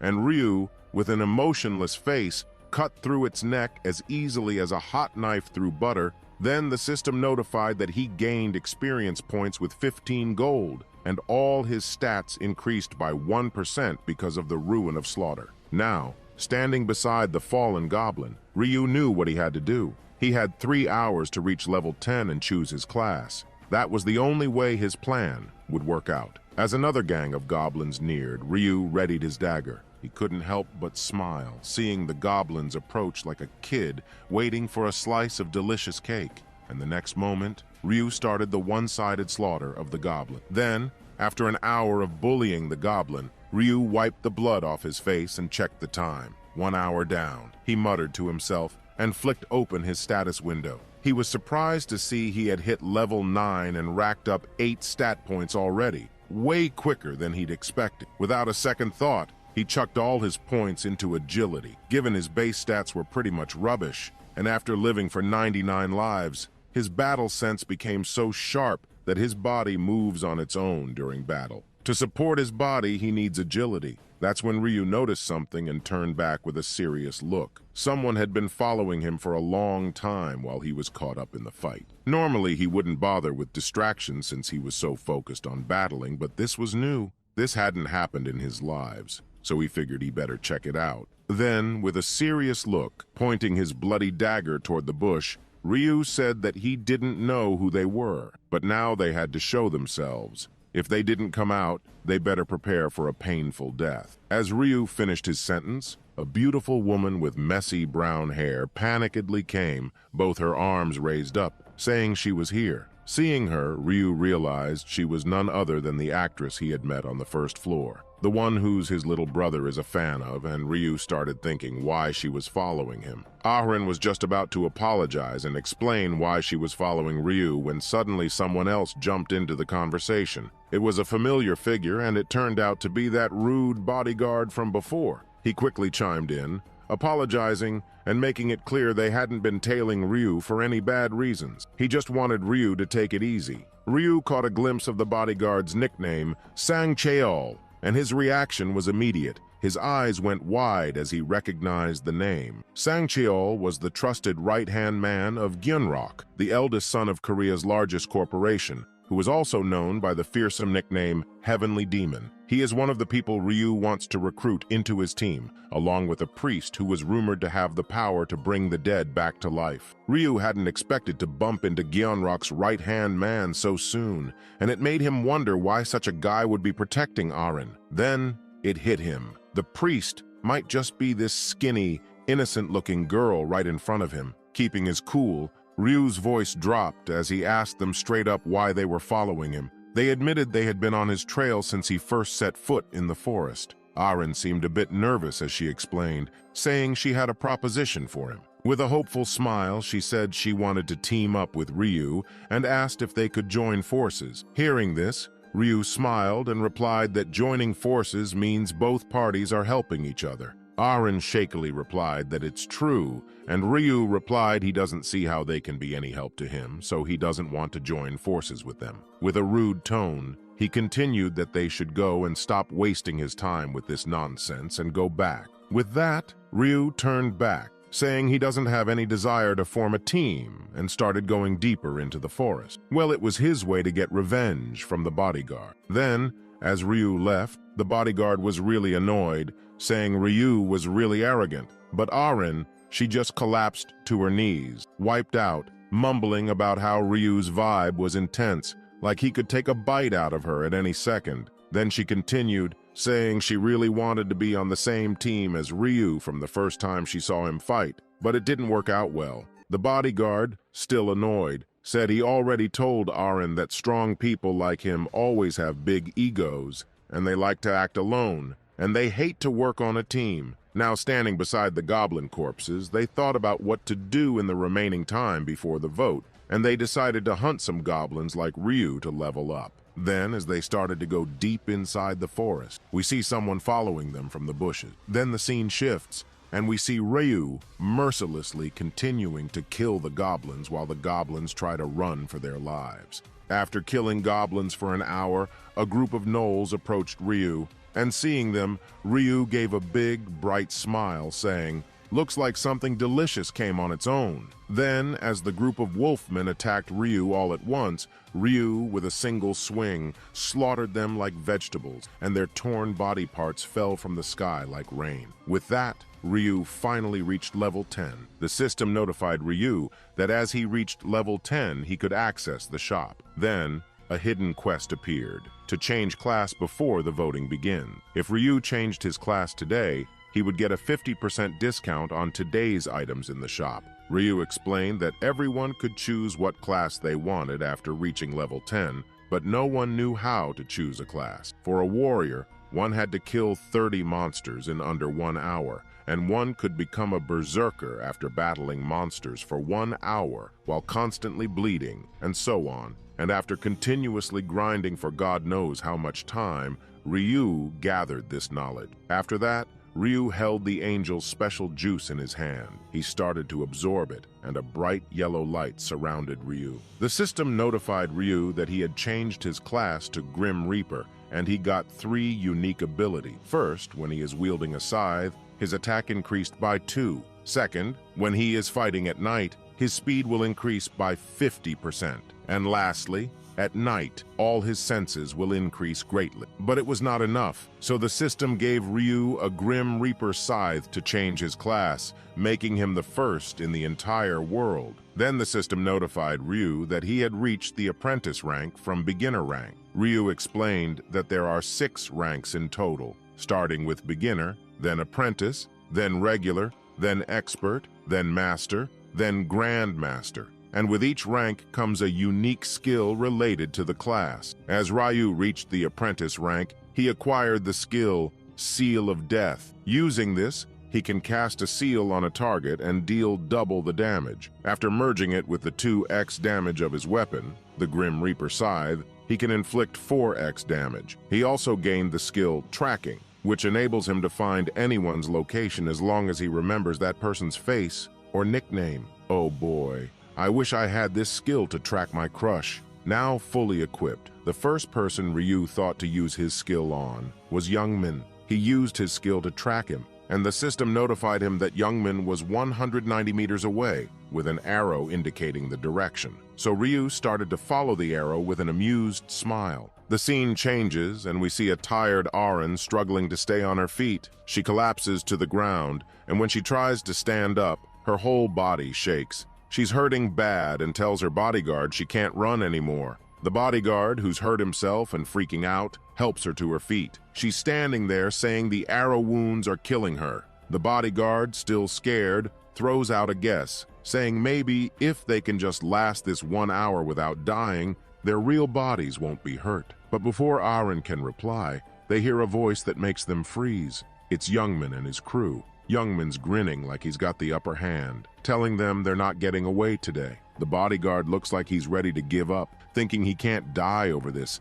damn woman. He gets his dagger ready, though, because it looks like there's no choice left but to fight. Youngman sees the dagger and calls the bodyguard, an old man, asking if he really wants to go at it with them. He then points behind him, showing off how many buddies he's got, and asking the bodyguard if he's blind not to see them all. The bodyguard yells out, full of anger, wanting to know why Youngman's doing this and what he's gonna get from it. Youngman just smiles that creepy smile and says he's gonna get something really good, leaving them both shocked. Youngman continues, saying that he will take the woman behind him. As he's not interested in men, he can leave, and he won't do anything to the bodyguard. Youngman only wants that woman who looks like Auron, the actress. Then, Youngman's buddies. This is the story of Ryu, the strongest hunter on Earth, who dies because he was a single virgin loser. In the previous episode, we saw how, after entering the second round, Ryu started bullying the goblins,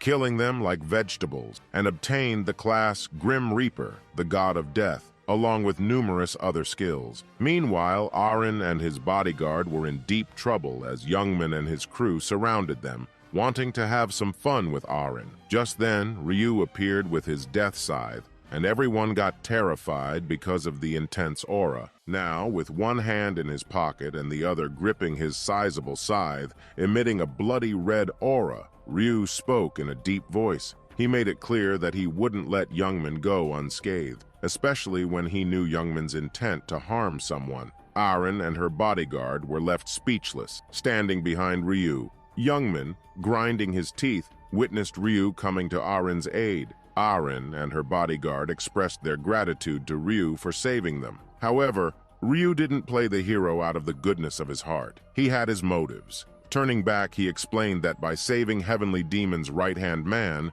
they would be indebted to him. This, Ryu believed, could help him achieve his future plans. Plus, he already had plans to take care of Youngman, making it like killing two birds with one stone. As Ryu slowly approached Youngman, the latter grew scared. With a shaky voice, Youngman hesitantly warned Ryu not to come closer, threatening to kill him. Noticing a scared look on Youngman's face, Ryu, with a sly smile, teasingly asked if Youngman didn't want to throw down, mentioning he was itching to test his powers.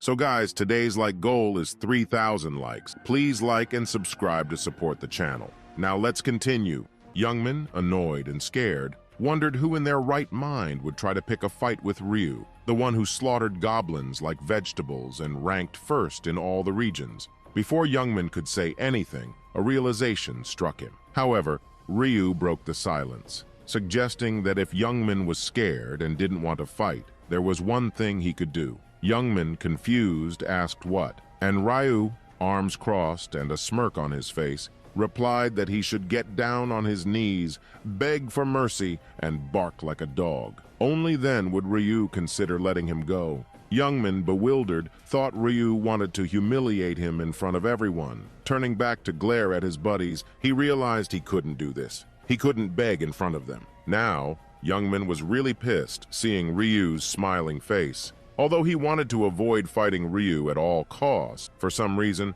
just looking at Ryu made him increasingly furious. Then he got an idea. Recognizing that he was no longer his previous self, he remembered how he punched the wall and destroyed it, showcasing his superhuman strength. Youngman, thinking he could land a punch on Ryu if he tried and then mercilessly kill him, then he started to laugh arrogantly, addressing Ryu as a bastard. He prepared his fist to strike Ryu, leaving his buddies wondering what was about to happen. Now Youngman slowly approached Ryu while stretching his arms, saying Ryu shouldn't have messed with him, and now Ryu will die because of his arrogance. Then we see Youngman getting happy with a sweet face, thinking he is slowly coming toward Ryu, and just like this, he will land a punch to Ryu's face, and then he will make Ryu's face his punching bag. Then suddenly the red scythe from Ryu's hand disappeared, startling everyone. Again, with a confident look, Ryu explained that as Youngman is fighting bare-handed, so he will also fight without any weapon,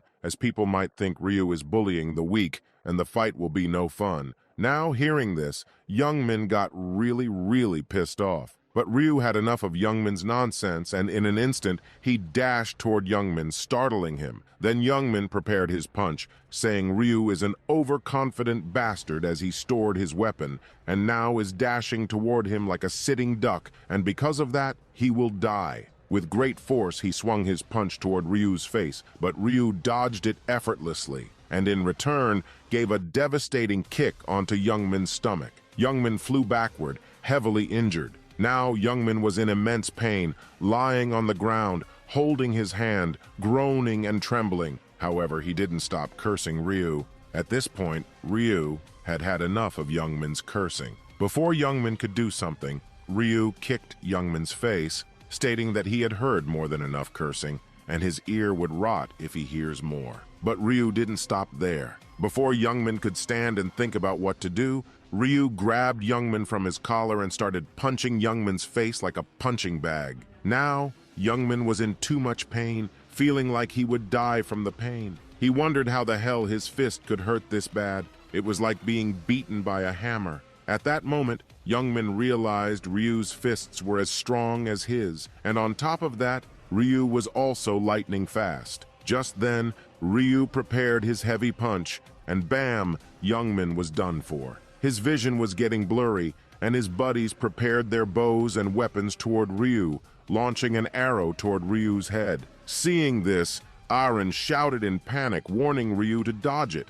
However, Ryu, being the god of death, couldn't die with this lousy arrow, and he swiftly dodged it. Seeing this, the bow guy panicked, but before he could prepare another arrow, Ryu, with his lightning-fast speed, dashed toward the bow guy. Although the bow guy launched his arrow, it didn't hit Ryu, and in an instant, Ryu came behind him, shocking him. Ryu expressed his admiration for how skilled the bow guy was with his bow. Then, with a swing, Ryu mercilessly ripped the bow guy's hand, and he started to scream intensely. Seeing this, the dagger guy and the bald guy, although scared, also started cursing Ryu. With that, they rushed toward Ryu with their daggers. However, Ryu, with a gleeful smile, used his skill, Seal of Death, and a red eye with a skull appeared on the bald guy's head, increasing his damage by 2x. With his scythe, his attack increased by 2, and with a single swing, he chopped off the bald guy's both legs. The bald guy fell to the ground in agony, screaming and groaning. Seeing this,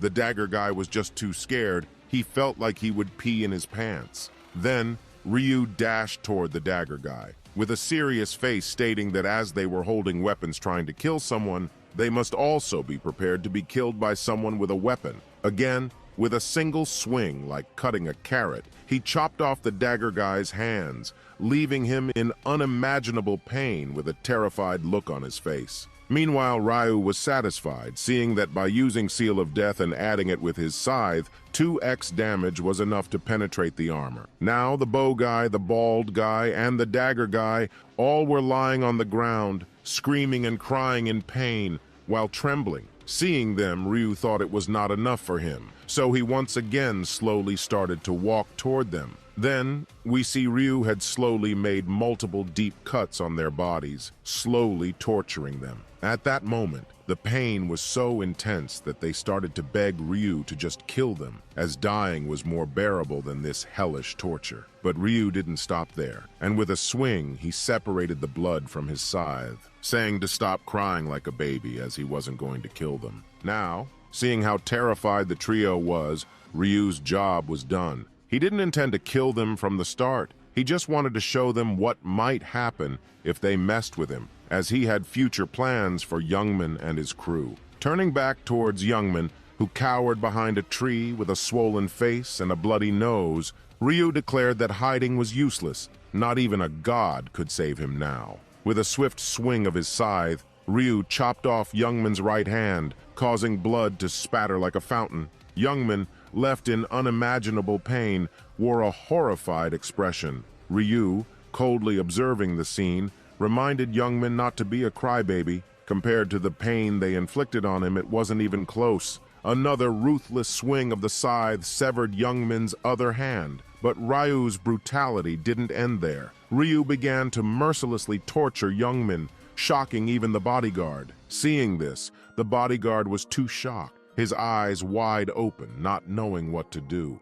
He thought Ryu was just too ruthless, as he couldn't believe how mercilessly Ryu chopped their body parts like it was nothing. Even when they lost the will to fight, Ryu continued torturing them until they begged for death. Then continued saying others might feel he is too ruthless, but he liked this type of people. As Ryu was chopping off Youngman's other leg, the bodyguard was in awe, seeing the ruthless Ryu. He was in love. The bodyguard was still lost in his daydream when Ryu's voice abruptly woke him up. After the brutal torture session had concluded, Ryu strolled casually toward Ahrin and the bodyguard, inquiring if they were okay. They responded with a bit of panic, expressing their gratitude to Ryu. Pointing his thumb nonchalantly towards the incapacitated Youngman and his crew, Ryu remarked that they didn't need to worry about them. They were in a condition where they couldn't even masturbate. Aaron and her bodyguard bowed their heads once again, thanking Ryu for his intervention. Curious, Aaron asked what would happen if Youngman and his men died due to excessive bleeding. Ryu bluntly stated that if they died,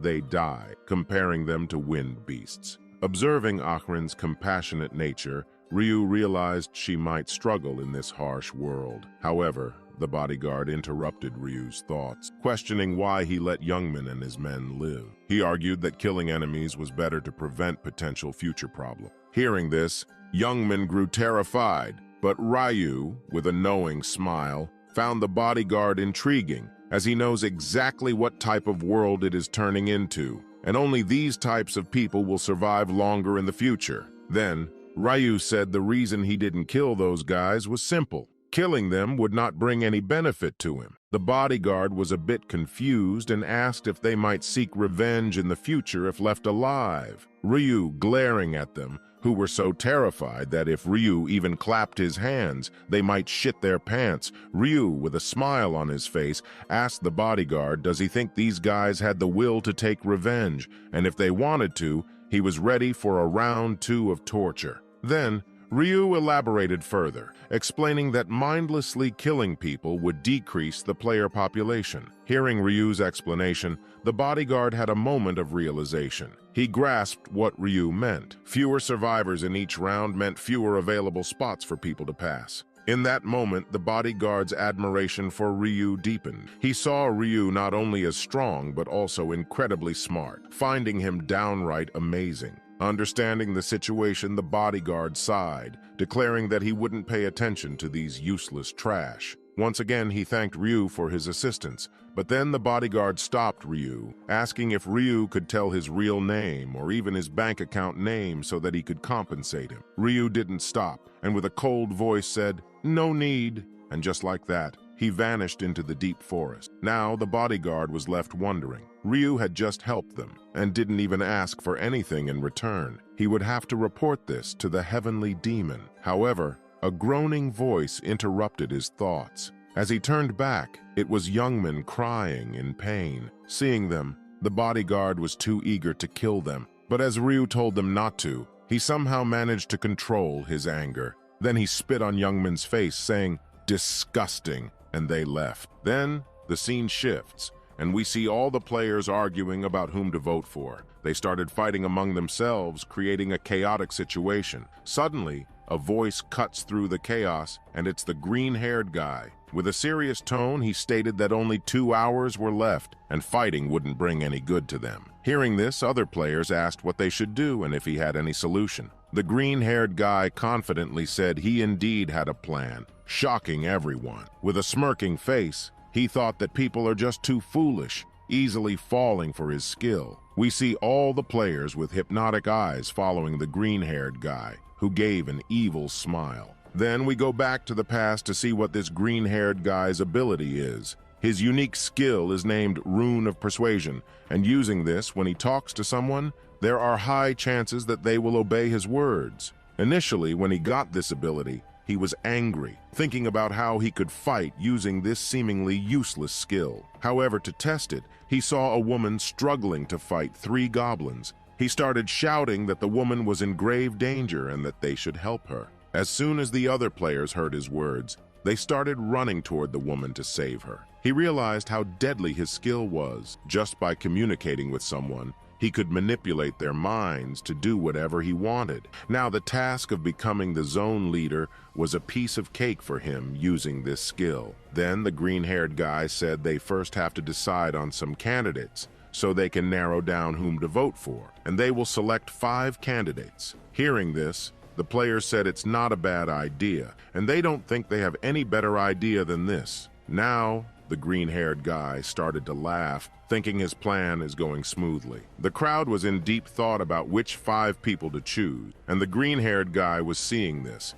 enjoying the show as he knew he would be there as one of the 3 candidates. Now the players started to see him as a reliable guy. Just as he thought, someone from the crowd said he wanted the green-haired guy to be one of the 5 candidates. And following him, others also started saying yes. When all the players were fighting, not knowing what to do, he was the one who guided them, so he could become a good leader. Hearing this, the green-haired guy tried to act like he didn't expect anyone would have said his name, saying he is not capable enough to be a leader. But all the players started to praise him, saying he has the qualities of a leader. From inside, the green-haired guy was just too happy, thinking about how foolish all these players are, easily getting manipulated. Then he said if all the players are saying so, although he didn't want to, he will become one of the candidates. The remaining 4 candidates went like this. They selected Black Scythe, who was ranked first. Then a guy named Life is a Documentary, who was ranked second. Then the green-haired guy said, as all the candidates were selected,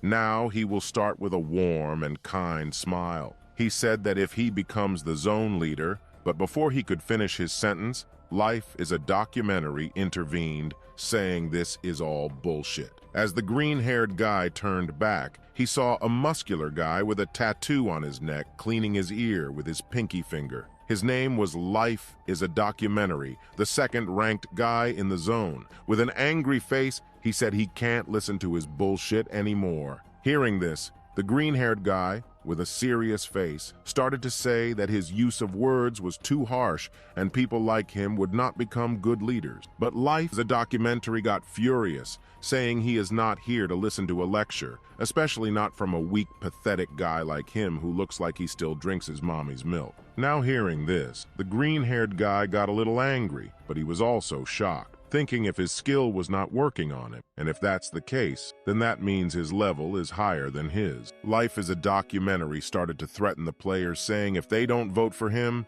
he will kill everyone. Now hearing this, the green-haired guy laughingly started to lecture him again, saying, does he really think people will listen to him if he threatens them and chooses him as the leader? But before he could finish his sentence, Life is a Documentary's blood was boiling in anger. Suddenly, in a slash, he slashed the green-haired guy's neck and blood splashed everywhere. At first, the green-haired guy didn't realize what happened, but then, holding his neck in immense pain, he was trying to say something, but words were not coming from his mouth. And just like that, the green-haired guy died. Now, Life is a Documentary, blood on his back and clothes, and with a serious expression, said he doesn't like when someone lectures him, and if they don't vote for him, they'll also die like this piece of shit. Seeing this, all the players started shouting and panicking, saying he killed the green-haired guy and he is a psycho. Hearing this, Life is a Documentary pointed his bloody dagger toward the players and with a deadly look said,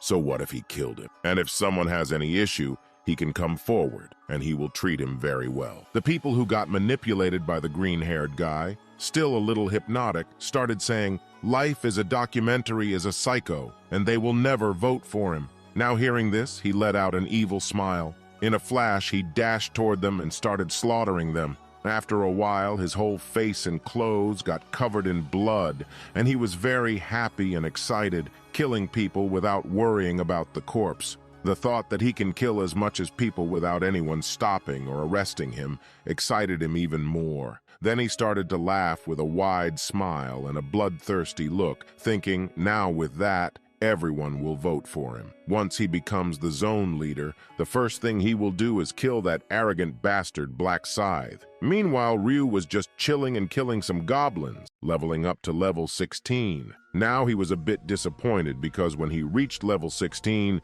even after killing 200 monsters, he didn't level up at all, as the level of monsters is not higher than 10, so the experience is too low to level up anymore. But then, the 3 hours passed, and a yellow light covered Ryu's entire body. In the next scene, we see everyone slowly getting transported to a different place. Some players were dead, while some were scared, and some were heavily injured. Seeing these horrible scenes, the bodyguard and Aren were shocked and speechless, wondering what the hell just happened here and why there are so many dead and injured people. Meanwhile, Rao from behind, seeing this, thought just like always, Life is a Documentary took the leadership role again by killing and threatening people. Seeing Life as a Documentary, Ryu himself admitted that he is a natural-born fighter and is very strong, but his personality was that of a psycho. He continued, seeing his bloody face, that it's a good idea to get rid of a time bomb like him. But then he said it's not the right time to do so. Life is a Documentary called Ryu arrogantly,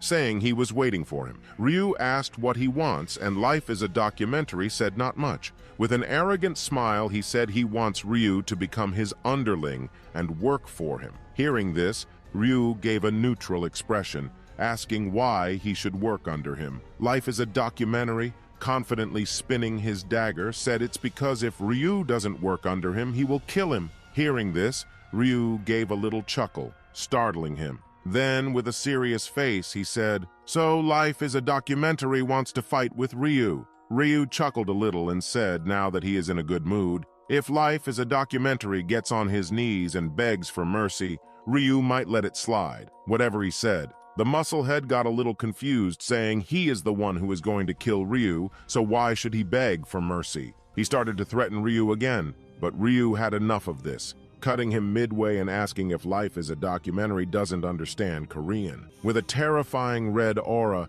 Ryu summoned his black scythe and said he thinks once he chops off one or two of his limbs, then he will understand what he is saying. Seeing Ryu and his terrifying aura, the musclehead got scared and panicked, realizing he messed up with the wrong guy. Ryu, on the other hand, tauntingly asked the musclehead why he's not answering, or if he forgot how to talk. Hearing this, the musclehead gritted his teeth and introduced himself as the gang leader of Jungsik. Shouting, he said he's not scared because of some toy Ryu was holding and that he's ready for a fight. Ryu, with a small smile, explained that he's brave for sure, but he can't kill him here. He wants the musclehead to become the zone leader because he plans to use him in the third round. As the musclehead was ready to attack with a sparkling sound, the angel appeared from the sky. Ryu said the musclehead is lucky, turned back, and advised him to pick his opponents carefully next time if he wants to live a longer life. With that, he took back his scythe and left the insulted musclehead behind. Feeling a bit relieved, the musclehead explained that the pressure from Ryu was too enormous. He felt like he could just die from fear. Then, grinding his teeth in anger, he vowed that once he becomes the zone leader, he will kill Ryu mercilessly, slowly torturing him. Now the angel noticed that the humans killed each other and died, but said it's none of her business. With a flick of her finger, she started the voting quest. The timer started at 5 minutes, and they could vote for whoever they wanted by looking at the person for a while. They had to say the word "vote" in their minds, and whoever didn't vote in this 5 minutes would die. As soon as the timer started, the musclehead stood proudly, thinking about what he would do once he became the zone leader. However, his pride took a hit when he noticed a girl not looking toward him. He threatened her, saying he would kill her if she voted for anyone else. She retorted, saying she already voted for him and didn't want to stare at some musclehead with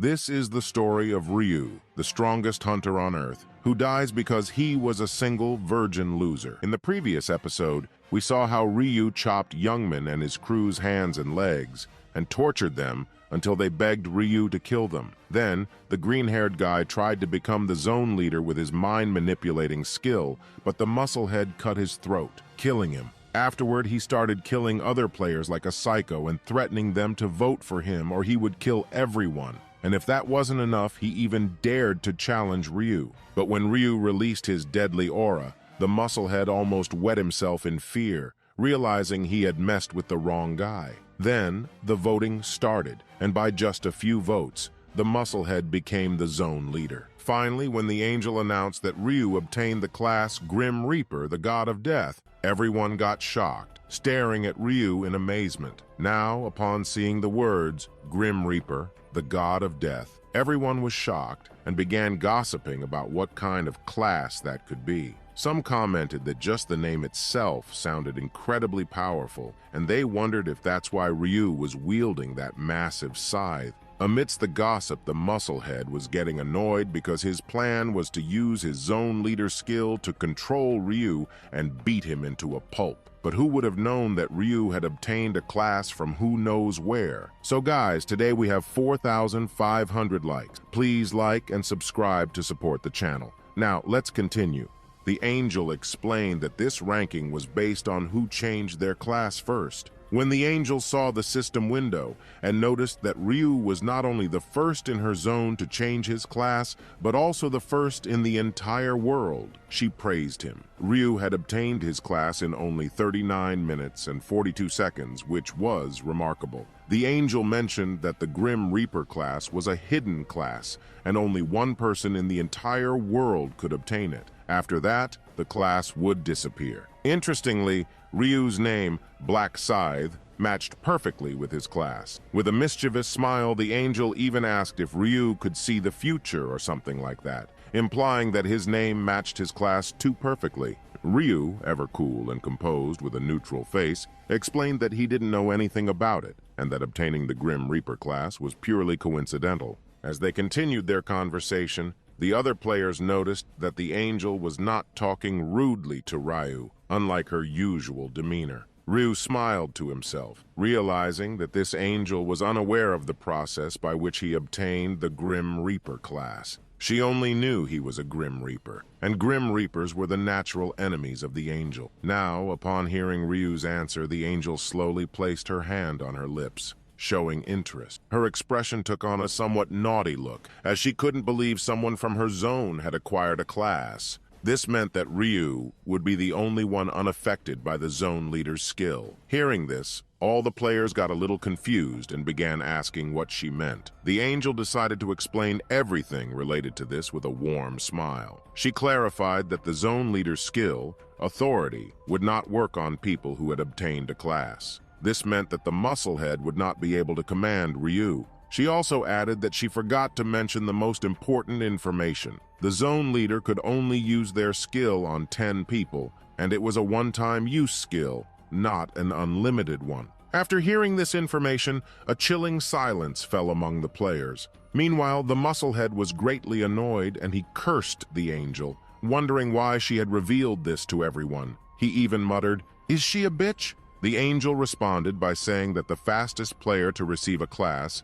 should receive a deserving reward. With a flick of her finger, she granted Ryu 2 rewards. The first was a low-rank armor selection coupon, and the second was a mysterious chest. Ryu wasted no time and immediately opened the armor selection. In front of Ryu, 3 different armors appeared: a plate armor, a leather armor, and a mage's robe. Without hesitation, Ryu selected the leather armor, as it would provide some durability without hindering his agility. Next, Ryu opened the mysterious chest, revealing 3 options: 3x experience boost for the round, 3,000 gold, and some information related to round 3. Ryu contemplated his choices, considering that in round 3, monsters would rain from the sky. Therefore, he decided that the 3x experience boost would be the best choice to help him level up. The angel announced that the round had ended, and they would reconvene for round 3 next month. As everyone slowly began to vanish in a bright yellow light, the angel's tone turned creepy as she expressed her anticipation for the next round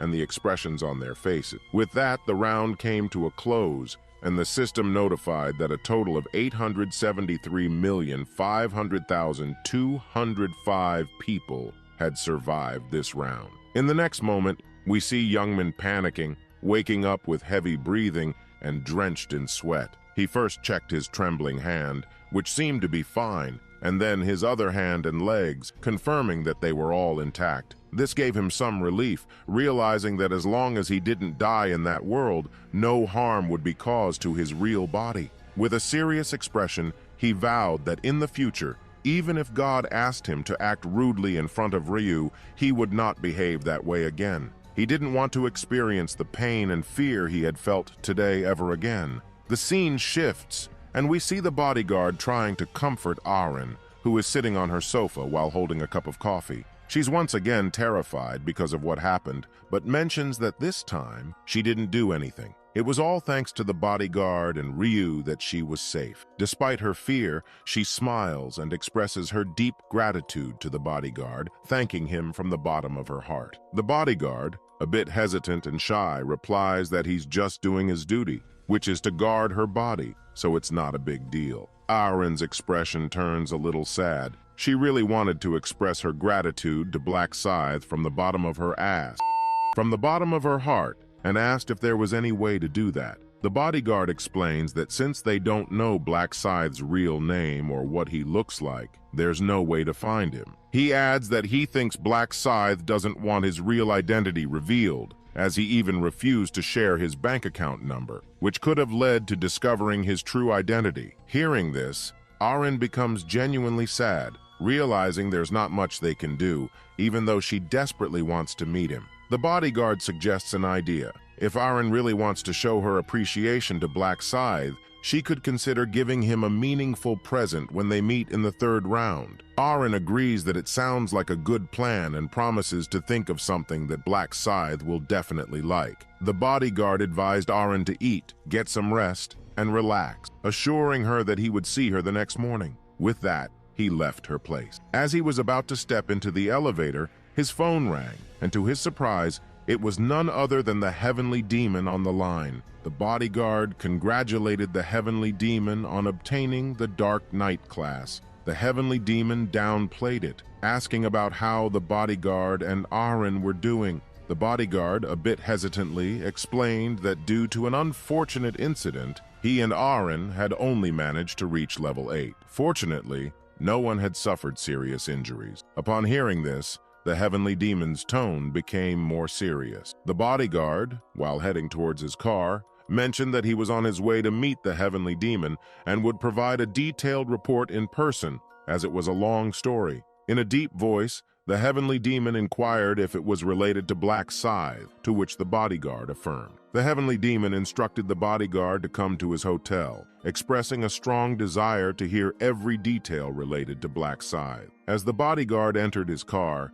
someone was observing him from a distance, and that someone was none other than Ryu. Rewinding time by 10 minutes, we find Ryu waking up from the dungeon, with Wani sound asleep beside him. Ryu wasted no time and immediately activated his tracking skill, anticipating that the first thing the bodyguard would do was report everything to the Heavenly Demon. Ryu prepared himself to follow the bodyguard's trail, taking advantage of Wani's deep slumber. Returning to the present, Ryu sported a satisfied smile, knowing that his hunch had been correct, as the bodyguard was indeed heading straight to the Heavenly Demon. The scene shifts to a dimly lit night under the full moon, where the Heavenly Demon stands on his balcony, gazing at the city below. He's enjoying the peaceful moment and remarks that nights like this are perfect for work. With that thought, he turns away, knowing that he will soon receive a report about Black Scythe and then get to work. After a while, he sits down on his sofa, waiting for the bodyguard to arrive. He can't help but wonder about this mysterious figure, Black Scythe, who holds the #1 ranking in the entire world. Anxious thoughts occupy his mind, and he begins tapping his fingers on the table, contemplating whether Black Scythe had attacked the bodyguard and Aaron. In the midst of his anxiety, he slowly raises his hand and declares that if Black Scythe dared to harm his people, he wouldn't let him go unpunished, no matter his world ranking. At this moment, we finally get a glimpse of the Heavenly Demon's face. He sits with a dead serious expression, clad in a black suit, holding a glass of wine in one hand, the other on his cheek, and his legs elegantly crossed. He means business and won't take any threats lightly, even from the top-ranked player in the world. Then, as he was thinking about what he would do to Ryu, the bodyguard finally arrived at his place and started knocking on his door. They greeted each other, and then the bodyguard, again with a smiling face, congratulated the Heavenly Demon for getting a unique class as well as surviving the round. The Heavenly Demon sat on his sofa and, while drinking his wine, said the second round was easy as a piece of cake. He obtained the unique class as he was lucky, and he is nothing special. The bodyguard said that luck is also a skill. Plus, getting second in the whole of Korea is not something that luck can achieve, and it's an honor that he is working with someone like the Heavenly Demon. While the Heavenly Demon was hearing all the praises with a little smile, sipping the wine and glaring at the bodyguard, he placed his wine on the table and said that the bodyguard must want something from him. That's why he is flattering him so much. While the bodyguard was silent. Then, with a gentle smile, the Heavenly Demon asked, while nodding his head, saying he can ask anything if he wants to, and not to be scared. It's not like he will eat him or something. The bodyguard hesitantly asked if the Heavenly Demon could tell how or from where he obtained his class. The Heavenly Demon, with a smile waving his hand, said it was nothing special, as he was just killing some monsters. And suddenly the system notified him that he obtained a class. That's all. Now let's take a closer look at the Heavenly Demon, grinning mischievously. He's got a little secret up his sleeve. You see, it's not because he battled some monsters that he landed himself a new class. Nope, he was just plain lucky. When that angel handed out unique classes to everyone, he didn't score any regular old skills. Instead, he got his hands on a nifty item that lets him switch classes. All he needs to do is reach level 10 and bam, he'll automatically become a Dark Knight. So when he bragged about his class, he wasn't fibbing. Luck was on his side big time. But here's the kicker. He can't spill the beans about this vital piece of info to just anyone, not even his closest comrade. You see, people can change their tune at the drop of a hat, and he's not about to trust anyone but himself. He's playing his cards close to his chest. Now our heavenly demon gets down to business, his tone serious as a heart attack. He's eager to hear how they got banged up during the second round. His eyes turn icy as he asks, "Was it Black Scythe?" It's a chilling look, let me tell you. The bodyguard, quick on his feet, reassures him it wasn't Black Scythe who did the damage. In fact, he was their savior in this mess. The heavenly demon raises an eyebrow, surprised for a moment. He wants the full scoop, every last detail. So the bodyguard spills the beans, telling the whole tale of what went down, and then he drops a concern bomb. He's worried that Aren might have taken a hit mentally from all of this. The heavenly demon sat there, deep in thought. His fingers were all twisted up, showing just how close he came to losing his trusted subordinate and nearly losing Aren. It was a real serious situation. He picked up his glass of wine from the table, taking a sip, and then he asked about the fate of the guys who tried to off his bodyguard. He wondered if Black Scythe had given them a painful end. The bodyguard spilled the beans, saying that Black Scythe had really given those guys a beating, tortured them till they were begging for death, but he didn't go all the way and kill them. The reason? Well, he figured there was no point in offing them. And he also mentioned that fewer people meant less spots for others to make it through. Hearing this, the heavenly demon nodded in agreement, thinking that Black Scythe wasn't completely off base. But he had a question in mind. What if those guys came back for revenge down the line? The bodyguard laid out the whole torture scenario, and the heavenly demon sipped his wine, going deep into thought. It seemed like Black Scythe wasn't exactly a do-gooder. He probably had his own motives for helping the subordinate, and our heavenly demon didn't like being in anyone's debt. So he decided that he had to meet this Black Scythe character soon. He stood up from his seat, thinking that when he did meet Black Scythe, he'd have to thank him from the bottom of his ass. Sorry, from the bottom of his heart. He made it clear that he wanted to keep an eye on Black Scythe, and that if the guy needed anything or asked anything of the bodyguard, he had to report it pronto. Being indebted wasn't his thing, and he wanted to stay on top of things. Then, as he was leaving, the heavenly demon stopped midway, turned back, and with cold eyes like a venomous snake, he addressed those who had attempted to harass Aren, referring to them as sons of bitches. He asked for their usernames. As we zoomed out, we saw Ryu standing outside the building of the heavenly demon. He was ready to leave the place as his work was done. Now he knew where the heavenly demon lived, and his plans would proceed smoothly. The heavenly demon was a very strong player, given his class, Dark Knight, which was terrifying. To use the skills of a Dark Knight, the user had to collect a certain aura called Dark Aura, obtainable only by killing a person and absorbing their life essence. This class suited someone like the heavenly demon, who had a penchant for killing, but he targeted only those he considered bad. Ryu pondered with a sweet face whether having someone like him on his team would be too dangerous. He decided he would manage it when the time came. For now, he had to go somewhere important. He hailed a cab and began to think about recruiting her. The scene shifted to the store where Ryu had bought the lottery tickets. Inside the store, the owner was holding his head, clearly upset and frustrated. He expressed his despair, not knowing what to do. Just then, someone entered the store. It was Juri, the store owner's daughter. Seeing her father in distress, Juri approached him and asked what was wrong. Her father hesitated at first, saying it was nothing, but Juri persisted in her questioning. Finally, he admitted that the government had banned lottery tickets. This sudden turn of events had left him in a difficult situation. He explained that a player had recently won multiple lottery tickets, each worth millions of dollars, and the government suspected it was due to some player skill or related issue. As a result, they had banned lotteries all over Korea, and since their store primarily relied on selling lottery tickets, they were now struggling with very few customers.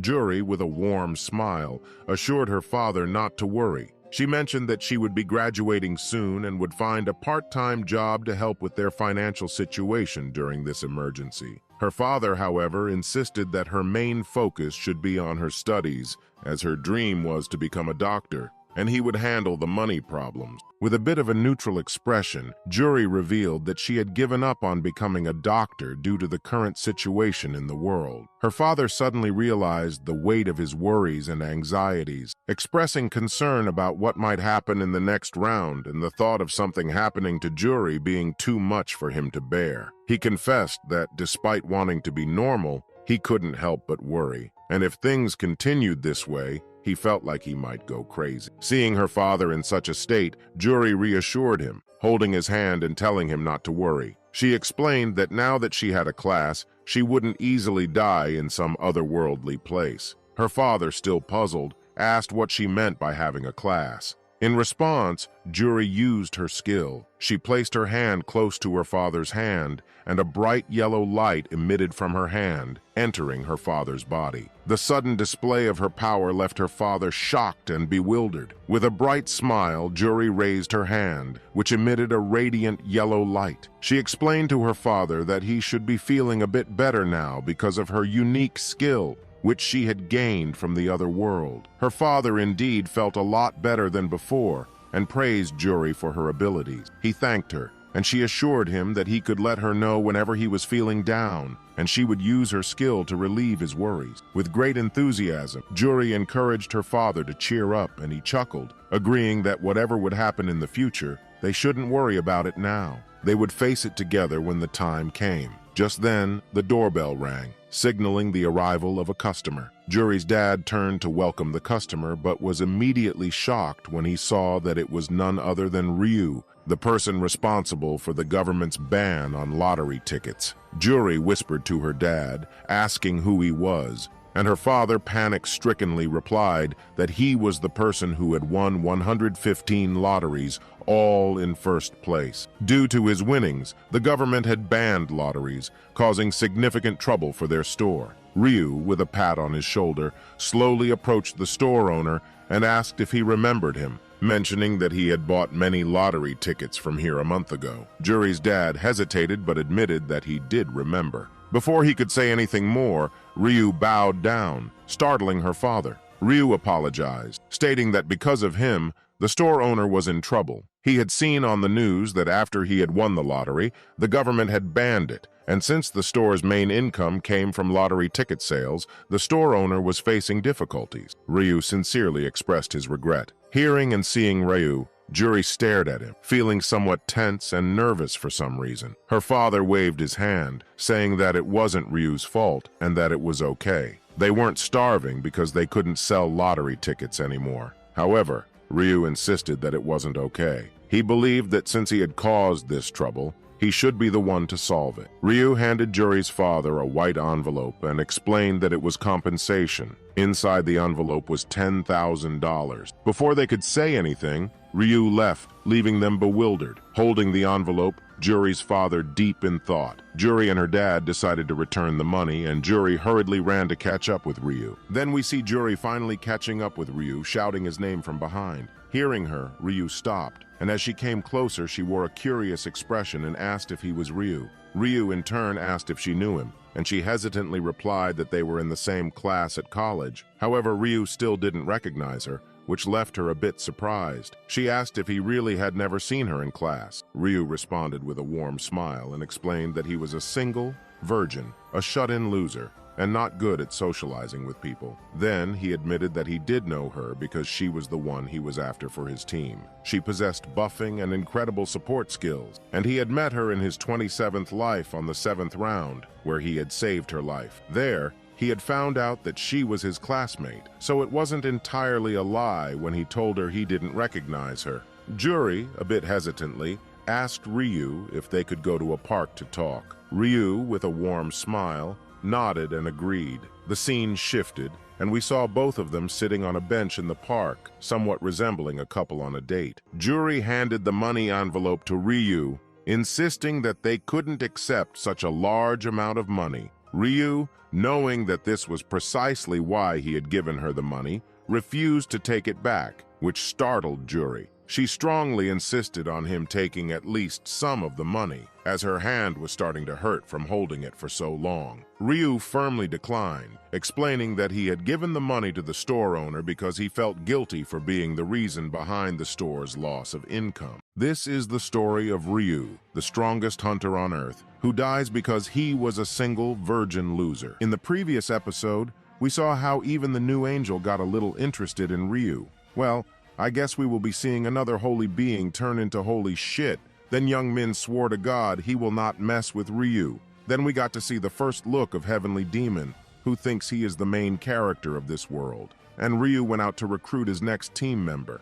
Then we meet Juri, who secretly loves Ryu, but she wouldn't be able to confess. She was the one whom Ryu wants to recruit into his team without knowing she loves Ryu. Now Ryu was just chilling on his bed, phone in hand, chatting it up with Juri. She asked if he'd eaten yet, and if he hadn't, could they grab some lunch together around 1? Ryu was like, sure thing, I'll foot the bill. They chatted for a bit, but Ryu couldn't help but notice that Juri was being extra friendly and trying real hard to please him. He figured maybe she was really grateful because he'd given her a nice chunk of money, but something about her attitude seemed a bit off to Ryu. He thought to himself that whatever the reason, getting closer to Juri like this might mean he could recruit her into his team down the line. So he put on this serious face, got up from his bed, and made a declaration that he'd do whatever it takes to keep Juri alive until the last round. So guys, today's like goal is 4,200. Please like and subscribe to the channel. I thank you all from the bottom of my ass, bottom of my heart,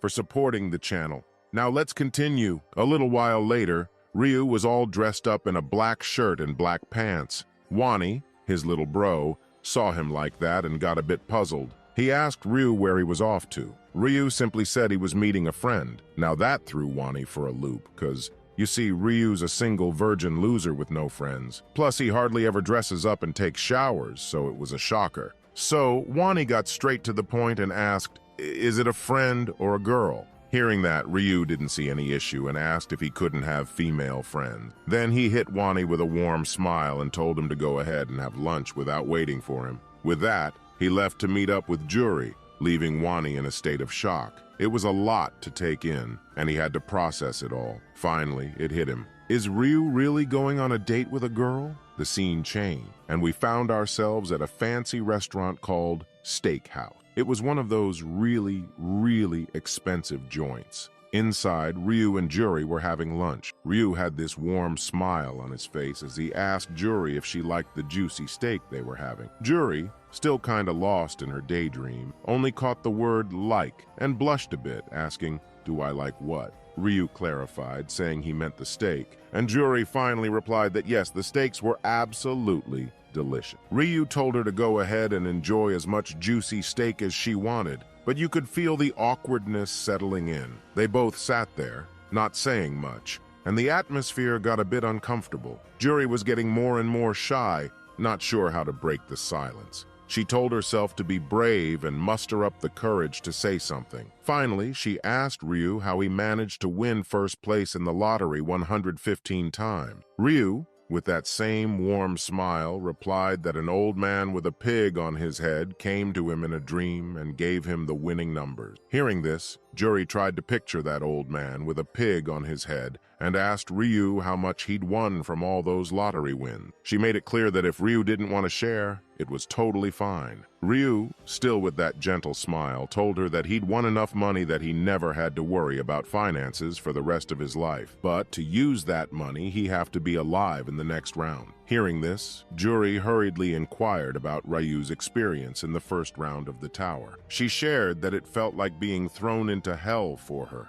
as she had never even killed an ant before, let alone facing the terrifying challenge of taking down 100 goblins. Ryu, with a neutral expression, admitted that it had been quite a challenging experience for him too. Juri then asked Ryu about the zone he was in. Ryu casually sipped his water and replied that he couldn't remember the exact zone number, but the last digit was a 5. Juri, feeling a bit shy, shared that her zone number ended with 7, so it was a shame that they wouldn't be able to meet in the dungeons. She had hoped their zones would be the same. Ryu, with a reassuring smile, thought to himself that she shouldn't be disappointed because in the future, all the zones would merge into one, and they would definitely meet. Juri then inquired about Ryu's level, to which he replied that he was at level 10. She excitedly shared that she was also level 10 and had acquired a class called Supporter. Ryu, intrigued, asked if that meant she could buff other people's stats like in-game. Juri, now more confident, explained that her skill was called Bless,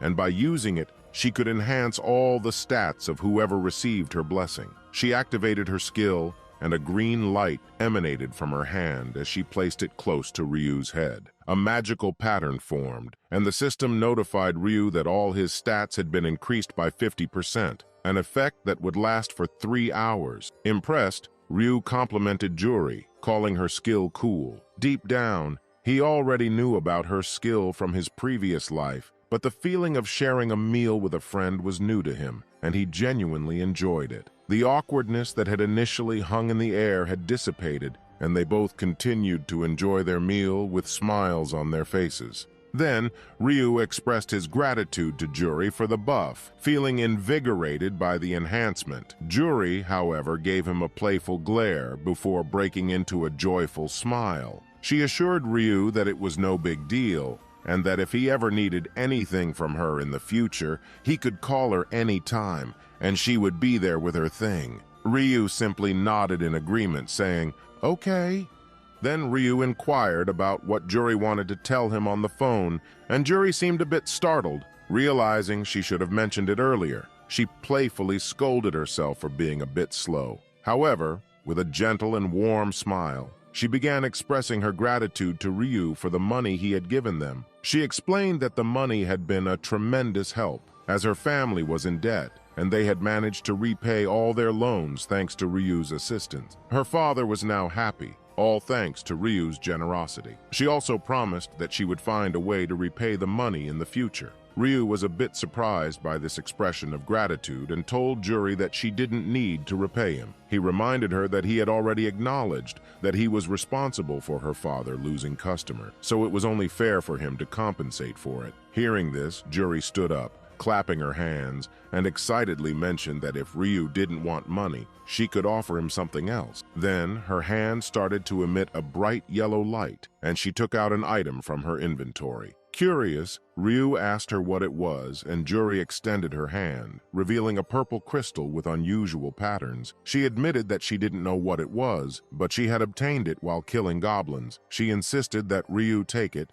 and said he couldn't refuse. The scene then shifted to outside the restaurant where Juri bid farewell to Ryu. Ryu, in return, wished her to take care and not to die in the next round. After Juri left the park, Ryu wore a serious expression and opened his inventory to check the description of the peculiar crystal she had given him. The system notification revealed that it was a low-rank purple mana stone. Ryu hadn't expected to obtain this item so soon, especially not from Juri. As Ryu held the purple mana stone high in his hand and gazed at it with a contemplative look, he remarked that he knew exactly what this item was, but hadn't anticipated receiving it, especially not from Juri. He proceeded to explain that once a player reached level 20, they unlocked a feature called Combination. This feature allowed players to fuse mana crystals like the purple one with their equipment, granting the equipment unique skills or attributes.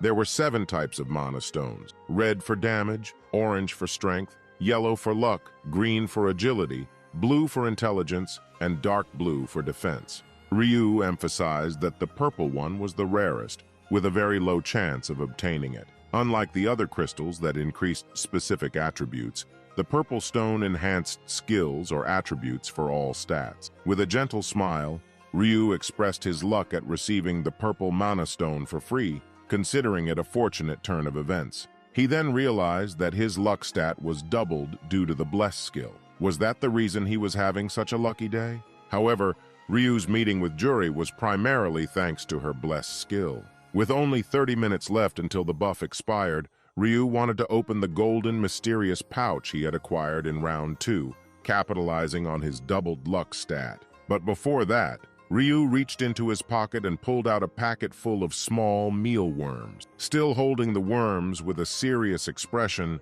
Ryu proceeded to explain that his slaughterer skill increased all his stats by 1% for each opponent he killed, and this applied to bugs as well. With that, he threw the packet full of bugs onto the ground and, with a solemn face, offered his apology. Then, he began stomping on the bugs. As he continued to stomp, the system notified him of his progress. 45 opponents killed, then 67, until he finally reached his 100th kill, causing all his stats to increase by 100%. After this bug-squashing exercise, Ryu checked his status window. His luck stat had skyrocketed to an impressive 45. Initially, his base luck was 15, but with the help of his slaughterer skill, he had boosted his stats by 100%, bringing his luck stat to 30. The Bless skill from Jury had further increased his stats by 50%, resulting in his luck reaching 45. Ryu then retrieved the mysterious gold pouch, and the system notified him that it was a gold pouch, and upon opening it, one could receive gold coins ranging from 1 to 9,999, determined randomly based on their luck stat. Ryu cautiously opened the pouch, holding high hopes, but expecting to receive no more than 6,000 gold. However, what he witnessed left him utterly astonished, his eyes wide open in surprise. The system notified him that he had obtained a whopping 9,999 gold. Seeing this, Ryu couldn't contain his happiness, exclaiming that today, the god of luck was truly on his side. With this newfound wealth, he now had a total of 16,249 gold. Ryu added that he could buy an epic item with this amount and still have money left over. However, he had no plans to spend any money at the moment, as the item he desired would become available in the shop after 2 weeks. With that decision made, Ryu closed his status window and inventory. The scene then shifted back to Ryu's building. As Ryu entered the room, he greeted Wani, who was sipping hot chocolate. Seeing Ryu, Wani's eyes sparkled with excitement as he eagerly asked how Ryu's date had gone. Ryu, on the other hand, was momentarily taken aback by the question and paused. Without offering any details about the date, Ryu simply sat on the sofa. Wani, sensing his brother's reluctance to discuss it, asked if Ryu wasn't coming home after a date with the girl he had feelings for. Ryu, feeling a bit awkward, replied, dismissing the question and redirecting the conversation by asking what Wani had eaten for lunch. Wani, feeling comfortable in his seat, replied that he had enjoyed black bean noodles, emphasizing how delicious they were. Ryu, with a joyful smile, assured Wani that he could have ordered something even better. Wani pouted, defending his choice of black bean noodles, explaining that he had been craving them for a long time. Ryu reflected on how just 1 month ago, they were in a dire situation and had to beg for food. Now, with money, Wani still enjoyed his previous lifestyle of food, which Ryu found perfectly fine. He was genuinely happy to see Wani enjoying himself. As Wani engrossed himself in watching the epic battle between Luffy and Kaido in one piece, his excitement palpable,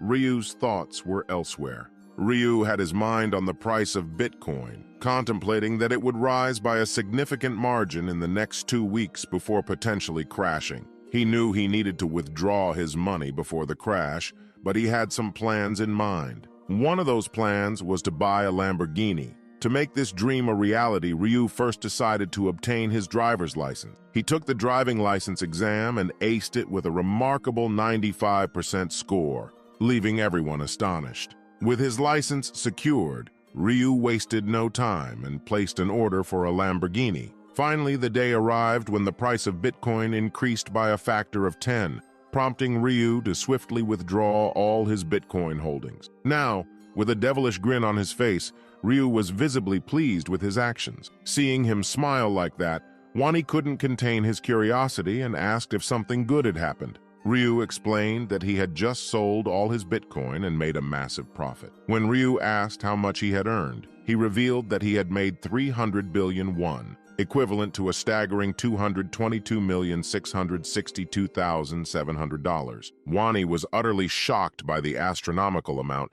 and he started to shake with disbelief. Ryu casually mentioned that they had multiplied their initial investment by 20-fold and sat back on the sofa, relaxed. Now Wani, still in disbelief, said when Ryu first told Wani he invested all their money into Bitcoin, Wani wanted to stop Ryu, but now to think they hit the mega jackpot. Ryu, with a warm smile, replied that he was just lucky as he himself didn't know they would have won that big. That's why he withdrew all the money, as greediness leads to destruction. Then Wani asked, "That means Ryu will not invest in Bitcoin anymore?" And Ryu replied, "Yes, no more Bitcoin stuff." Hearing this, Wani let out a sigh of relief as he took a sip of his hot coffee. However, Ryu dropped another bombshell. He planned to invest all the money into stocks. Wani was so shocked that he ended up spilling his hot chocolate, and with teary eyes, he asked Ryu why he was taking such a risky step when they already had enough money to secure their future generations. Ryu remained cool and reassured Wani not to worry, insisting that everything would work out and that he should trust him. Ryu pointed his finger upwards, explaining that an old man with a pig on his head had come to him in a dream and predicted the rise of Bitcoin, which had led to profits. The same old man had also given him insights into which stocks would increase in value, further reinforcing his confidence in the stock market. Hearing this, Wani, still stressed, believed what Ryu told, saying to do as Ryu wished, but at least to keep some money in reserve just in case something happens. Ryu understood Wani's concern, but knew the future and believed that his investments would pay off. Now scrolling his phone, searching multiple companies, Ryu wanted to invest in the company named Heavenly Demon Consulting. This is a no-name company now, but in the future this will become the #1 in Korea and dominate everyone. Ryu purchased a 31% share of the company, ensuring that he would have some influence as it grew. Then a murmur broke Ryu's attention, and as he turned back, he saw Wani intensely praying to the old man with a pin in his head, saying, "Please make the company that Ryu is investing in grow." Seeing this, Ryu let out a joyful smile. Then, the night had arrived, and Ryu lay on his bed, eagerly anticipating this day. He opened the store window, revealing a list of various items. Among the options was one called Today's Item. Clicking this option allowed you to obtain a random item ranging from normal rank to high rank. To unlock this chest, you had to pay 4,600 gold. It might seem foolish to open a random chest at such a high price, risking getting a common rank item worth only a few gold. But Ryu knew the future. He had opened this chest 99 times, every other day, and he knew which item would appear. With confidence, he opened the random chest, and voila! Ryu received an epic item called the Skeleton Bone Necklace. It was an epic item with a unique effect. After defeating an opponent, it would increase the intelligence stat by 3 points and attack speed by 1. However, this effect would only last for 1 round, and it was capped at 25%, meaning Ryu could only increase his stats by a maximum of 25%. Ryu then used the 50% coupon he had obtained from a class-changing quest to purchase the necklace at half price, which amounted to 2,300 gold. Now Ryu was fully prepared for the next round. As time passed quickly, the day arrived, March 1st, 2023. Slowly but surely, one by one, the players started to appear on the 3rd round of the dungeon. A dense and tense atmosphere enveloped the area as the players whispered among themselves, wondering what this place was. The players began to explore their surroundings, realizing that this place was once a village that now lay in ruin. They saw the remnants of what used to be a thriving village, but it had been reduced to rubble. A massive castle gate loomed over the village, surrounded by the remnants of a fortress. The atmosphere was thick with tension and uncertainty. Suddenly, a massive purple crystal materialized in the middle of the village, causing panic among the players. Anxiety filled the air, but Ryu, standing calmly in the background, didn't seem fazed. Then Ryu noticed the muscle head. Some players started to gossip while seeing the muscle head, saying the last round he became the zone leader by threatening everyone, and he literally started slaughtering whoever didn't obey his command. Some even started saying the musclehead is not worthy of becoming a zone leader, and Black Scythe should be the zone leader. Then one player, in panic, said to his friend not to say it so loudly, as if the musclehead heard him, he could use his authority skill on him and make his life miserable. But he, with an arrogant tone, replied that he doesn't care, as the musclehead can only use his skill 10 times, and after that, He is no more than an ordinary player, so what is there to be scared of? Now hearing this, the musclehead got furious and started shouting, calling them bastards, but the whispering didn't stop, and the players again started to make fun of the musclehead. Now the musclehead got furious. His blood started to boil, and he turned with great force, started shouting, asking who Mother asterisk air just spoke, but everyone was just silent, and the musclehead. This is the story of Ryu, the strongest hunter on Earth, who dies because he was a single virgin loser. In the previous episode, we saw how Ryu went on a lunch date with Juri and made a good friend with her. In return, she gave Ryu a rare purple crystal. Then Ryu ordered a Lamborghini and just spent the rest of the time with Wani, just chillin'. And how Youngman begged the musclehead that he wants to come inside. He wants to come under the musclehead's team. Then the musclehead extended his finger, pointing towards the gathered players, questioning whether something was wrong with Youngman's eyes. He remarked that everyone seemed to dislike Youngman, yet he wanted to join his team. Youngman, filled with excitement, clenched his fist and tapped his chest, wearing a wide smile. He made it clear that he doesn't care what other players think or say. He just wants to come inside the musclehead, and he can do anything to come inside the musclehead. Now the musclehead was hearing this with a serious face, and after a pause, the musclehead, with a grinning smile, replied that he likes people like Youngman, so he would take Youngman under him, take responsibility, and raise Youngman. Hearing this, Youngman was overwhelmed with gratitude, repeatedly bowing and expressing his thanks. It was truly an honor for him. Meanwhile, the other players couldn't help but gossip about the unexpected partnership. They found it hard to believe that Youngman had teamed up with the musclehead, and some questioned Youngman's sanity. However, as they observed the musclehead and Youngman laughing and chatting happily, they couldn't resist making remarks. They suggested that there is a saying that birds of a feather flock together, so it's not weird seeing one piece of shit getting attracted toward another piece of shit. So today's like goal is 4,700. Please like and subscribe to support the channel. Now let's continue. Then out of nowhere, the angel descended from the sky with a dazzling entrance, startling all the players. She floated in the air for a moment, seemingly calculating something. She then announced that there were 90 fewer people than in the previous round. Hearing this, the players started to get confused, asking, "What does that mean?" But before they could say anything further, a quest window came in front of them, stating that their quest was to protect the purple crystal from being destroyed by monsters. Only 1,255 players would survive this round. Now, seeing that there were 90 fewer players than before, confusion and panic spread among the participants. The angel, still floating with her hand on her lips, politely explained that she couldn't go to the real world and kill anyone, as that would mean those players died in the real world for some reason. A player shouted in shock and panic, realizing that only 1,225 players would survive this time, which was 1/4 of the total players. As all the players slowly noticed it, they started to panic, and some started to scream. A player asked the angel, "Is there an error? In every round, only half of the players survive. So how?"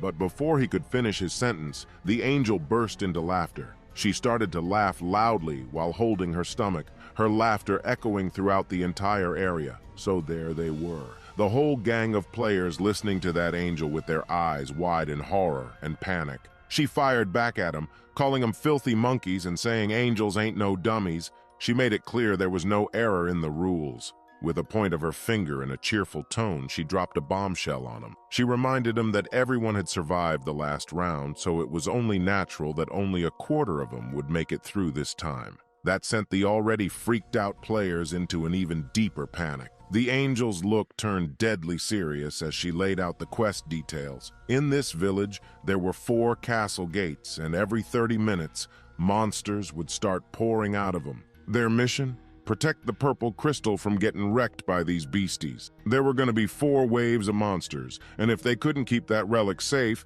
they'd be hit with a big, fat penalty. To make things a bit easier, she said they'd be ranking players based on the number of monsters they killed. That's how they'd figure out the top 25% who'd get to live. And just to sweeten the deal, she dropped the monster's power by a third. Now, there was this musclehead in the group, grinning like he had it all figured out. He thought this round would be a cakewalk. All he had to do was slaughter a bunch of monsters, and he even had that authority skill to back him up.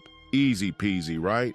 The angel clapped her hands, making sure she got everyone's attention, saying she almost forgot to say the most important thing. She stared at the musclehead and said that in the last round, life is a documentary became the zone leader, right? So he can use the authority skill to command 10 people without any class. Then she questioned, did no one think about what will happen if the zone leader dies? And as soon as the musclehead heard this, he became like a statue without saying anything. Then the angel, with a wicked smile, explained that if the zone leader dies from a monster or any natural cause, like if he killed himself or fell down on a dagger and died, the zone leader's position will remain empty and they will have to vote again to decide who will become the next zone leader. But what if the zone leader got killed by another player? The musclehead was still frozen in his position in shock when the angel continued that if a player kills the zone leader, then the one who will kill him will automatically become the zone leader,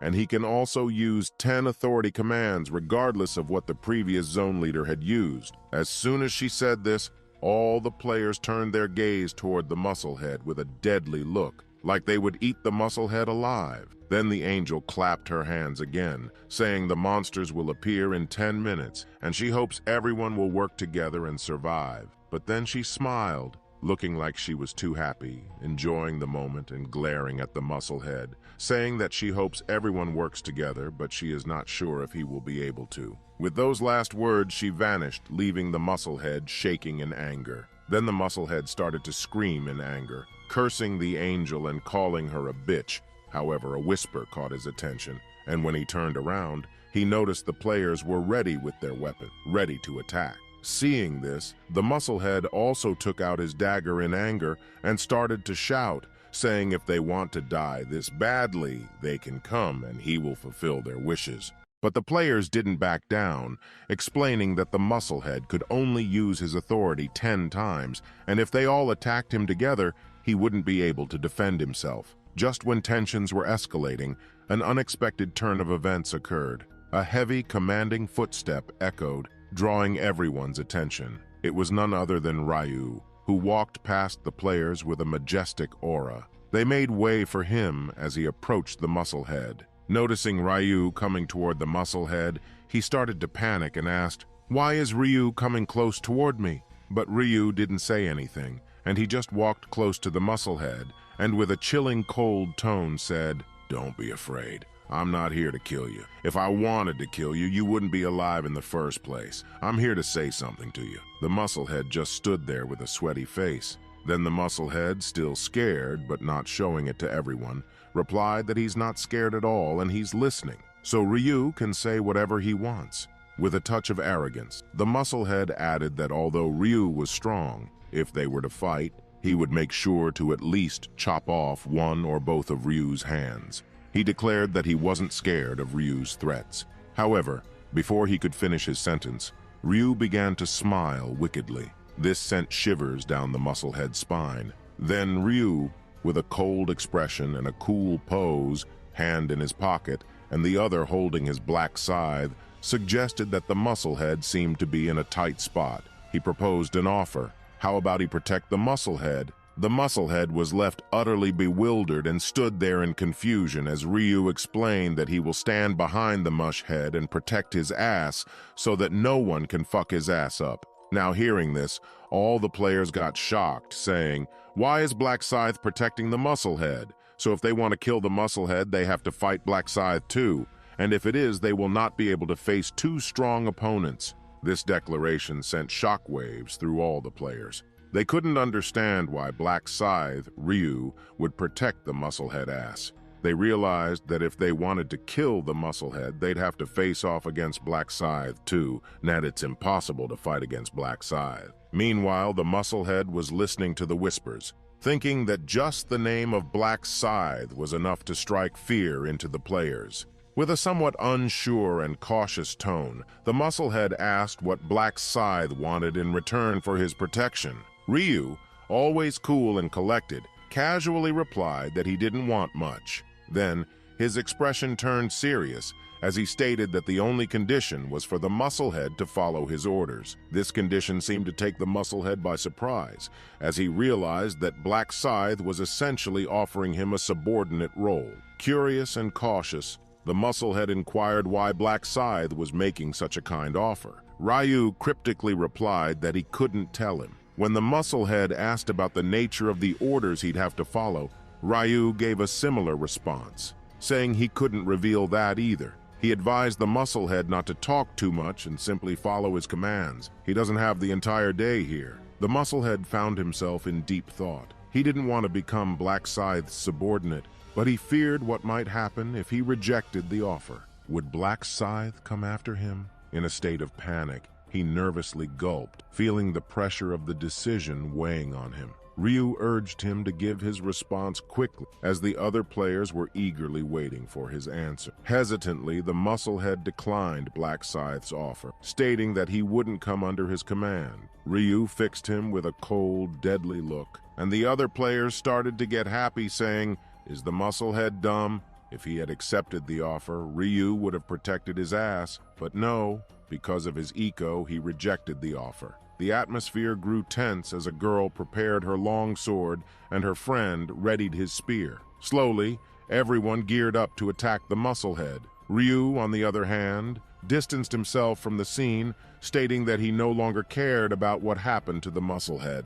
Whether he lived or died was none of his concern. Just as the players were about to make their move, the system sent out a notification. The first wave of monsters would arrive in a minute, catching everyone off guard. Their priorities shifted instantly, and protecting the crystal became their top concern. The players abandoned the idea of attacking the musclehead. Seeing an opportunity, the musclehead decided to follow Ryu, thinking that whatever Ryu was up to might be a better option. As he trailed Ryu, he noticed that Ryu was heading toward the third castle entrance, which was unguarded. Suddenly, a loud sound signaled the start of the first wave of monsters, startling everyone. Slowly, the massive castle gates began to creak open, and a chilling wind swept through, making everyone shiver. The system then delivered a grim notification. 9,800 weakened goblins were approaching, intent on destroying the crystal. Panic and fear washed over the players as they stood, clutching their weapons tightly. With creepy smiles and eerie noises, the bloodthirsty goblin horde emerged from behind the gates. They looked as if they hadn't eaten in 1,000 years, their hungry eyes fixed on the defenseless players. Even the musclehead got panicked, as he himself didn't expect 9,800 goblins to come. Without wasting any time, the musclehead started to run, finding a hiding position, and started thinking, "Why isn't Black Scythe running? Is he planning to fight against all the goblins alone?" Then the musclehead started climbing a staircase, trying to go to a higher ground, saying, "Even if it's Black Scythe, he will not be able to face against thousands of goblins at a time." As the musclehead reached the top of the building, he noticed hundreds of goblins marching toward Ryu, and Ryu just standing there. He said, "Now Ryu will run with his tail between his legs, and this scene will be a sight to see." Then the horde of bloodthirsty goblins dashed toward Ryu, screaming, and Ryu prepared his Black Scythe. A group of goblins jumped toward Ryu, and Ryu, as cool as ever, without breaking a sweat, in a flash, chopped all the goblins. He didn't stop there. Like a killing machine, he continued to chop each and every goblin into small pieces with great force, displaying tremendous strength and precision. The musclehead, on the other hand, was left speechless. Seeing this, he couldn't believe what he was seeing. Then he thought, as Ryu got a class, that's why he must be so strong. After he obtains his class, then he will beat the crap out of that arrogant bastard. With that, the musclehead left to kill some goblins to level up and obtain a class. He also started to kill a single goblin at a time without any issue, thinking that in no time he will obtain a class. Suddenly, an arrow whizzed through the air, narrowly missing the musclehead's face. He managed to dodge most of it,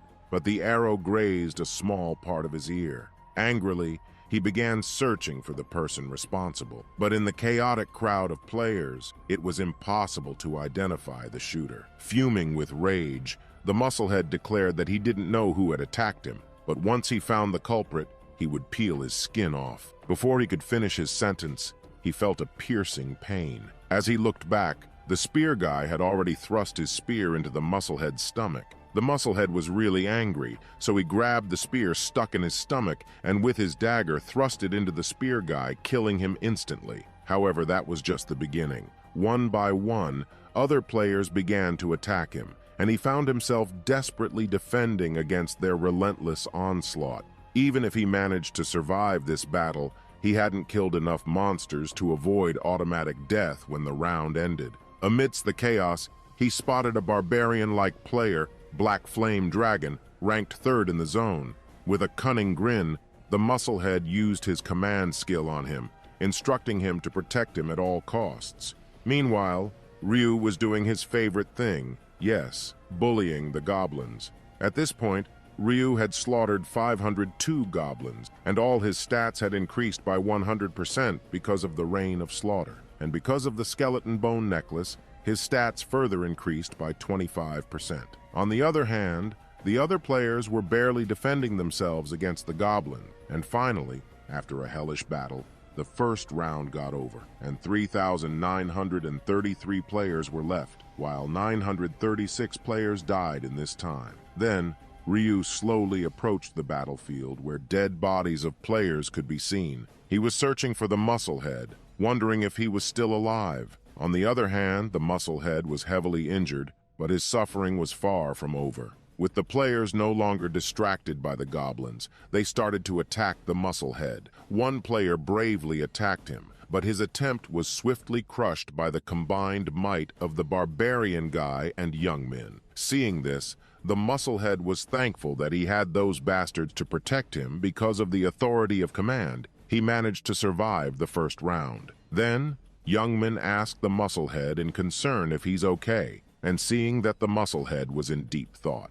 Youngmin followed him, even though he did not use command authority on him. But then, he started groaning in pain as the wound in his stomach was too deep, and he was bleeding heavily. However, before he could even take a sigh of relief, the second wave of goblins began to surge towards them. The goblins started running towards Black Scythe, Ryu. With a serious expression, he did not hesitate to slice the goblins with his scythe. He continued to attack multiple goblins at the same time. The bodies of the dead goblins were piling up on the ground. Then the system notified him that he had reached level 20. His rank had risen from apprentice to regular. He could now use the combination function. He wiped his sweat as he rejoiced in reaching level 20, saying that now he could use the combination function to create unique items that can't be obtained in the store. Then, another window screen appeared before him, displaying important information. The first announcement was about the strengthening of the Death Seal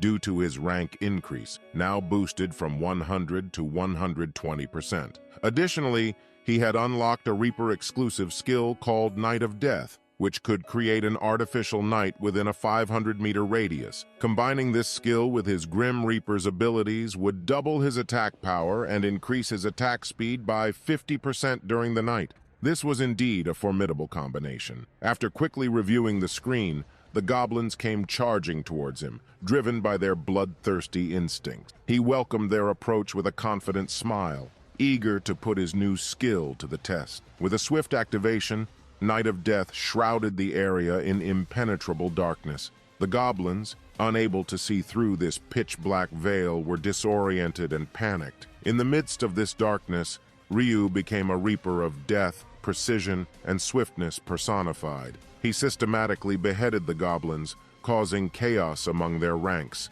Their panic escalated as they tried to flee, but in a single sweeping motion of his scythe, Ryu carved through them like a hot knife through butter. When he turned around, a gruesome pile of goblin corpses bore witness to his deadly efficiency. The system chimed in to announce the end of the second wave, giving Ryu a moment of respite. Seizing the opportunity, he opened his in-game shop, eager to spend the gold he had earned from his goblin-slaying spree. He invested in the precise location skill, which granted him the ability to sense every particle within a 30-meter radius. With this newfound skill, he was well prepared for the arrival of the third wave of goblins. As the third wave approached, Ryu remained unfazed. With eyes closed, he moved effortlessly through the goblins, slicing them down as if he were casually sipping his morning coffee. Meanwhile, the musclehead found himself in a dire situation, forced to fend off the goblins while protecting himself despite his severe injuries.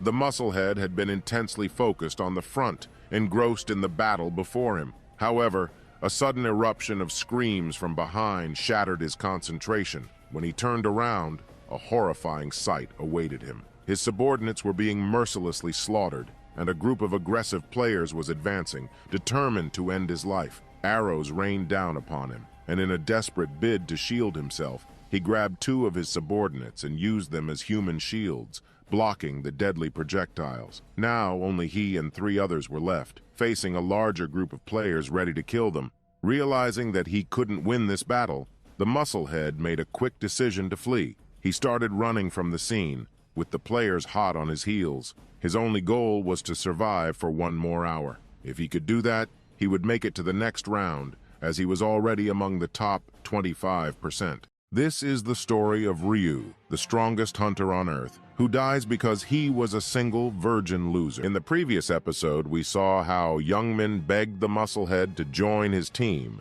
and after the angel announced that whoever would kill the musclehead would automatically become the zone leader, everyone started targeting the musclehead. He got heavily injured, and when he was too weak to fight back, instead of protecting the musclehead, Youngmin, being an even bigger piece of shit than the musclehead, delivered a heavy, skull-crushing blow to him, causing him to fly backward with his nose broken. Then, Youngmin grabbed the musclehead by his collar while the musclehead was in pain, grinding his teeth. Youngmin gave yet another heavy punch to the musclehead's face, causing him to start coughing up blood. But Youngmin was even more of a bigger piece of shit than the musclehead. So, Youngmin started a barrage of heavy punches all into the musclehead's face.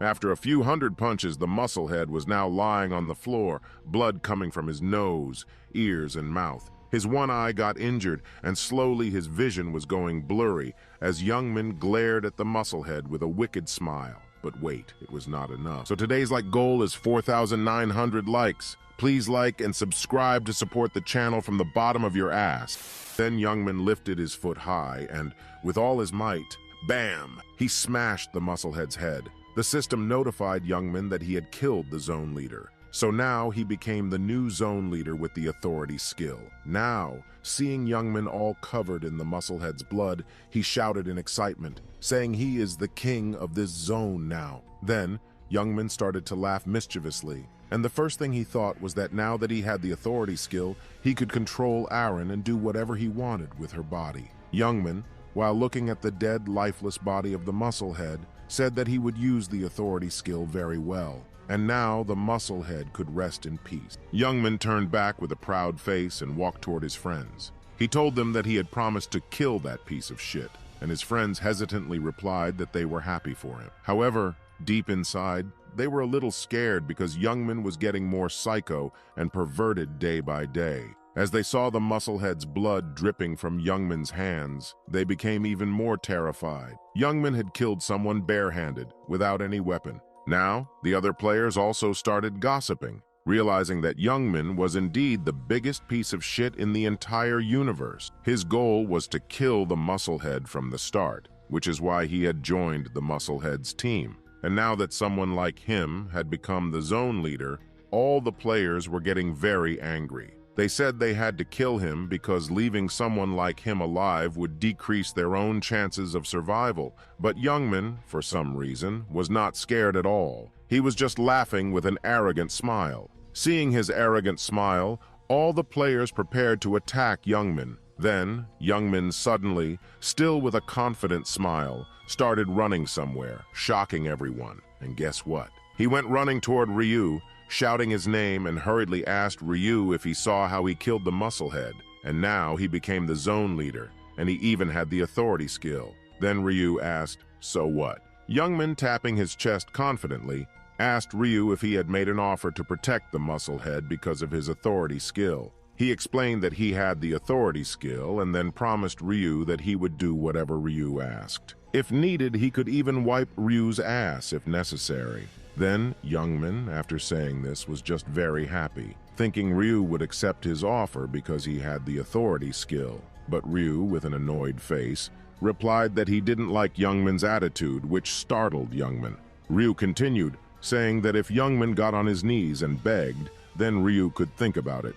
Now, hearing this, Youngman got confused and in a state of confusion asked Ryu if he heard what he just said, that he had the authority skill and could use it 10 times. Ryu replied, saying he knew, but Youngman must be misunderstanding something, as the one who was in a dire situation was Youngman, not Ryu.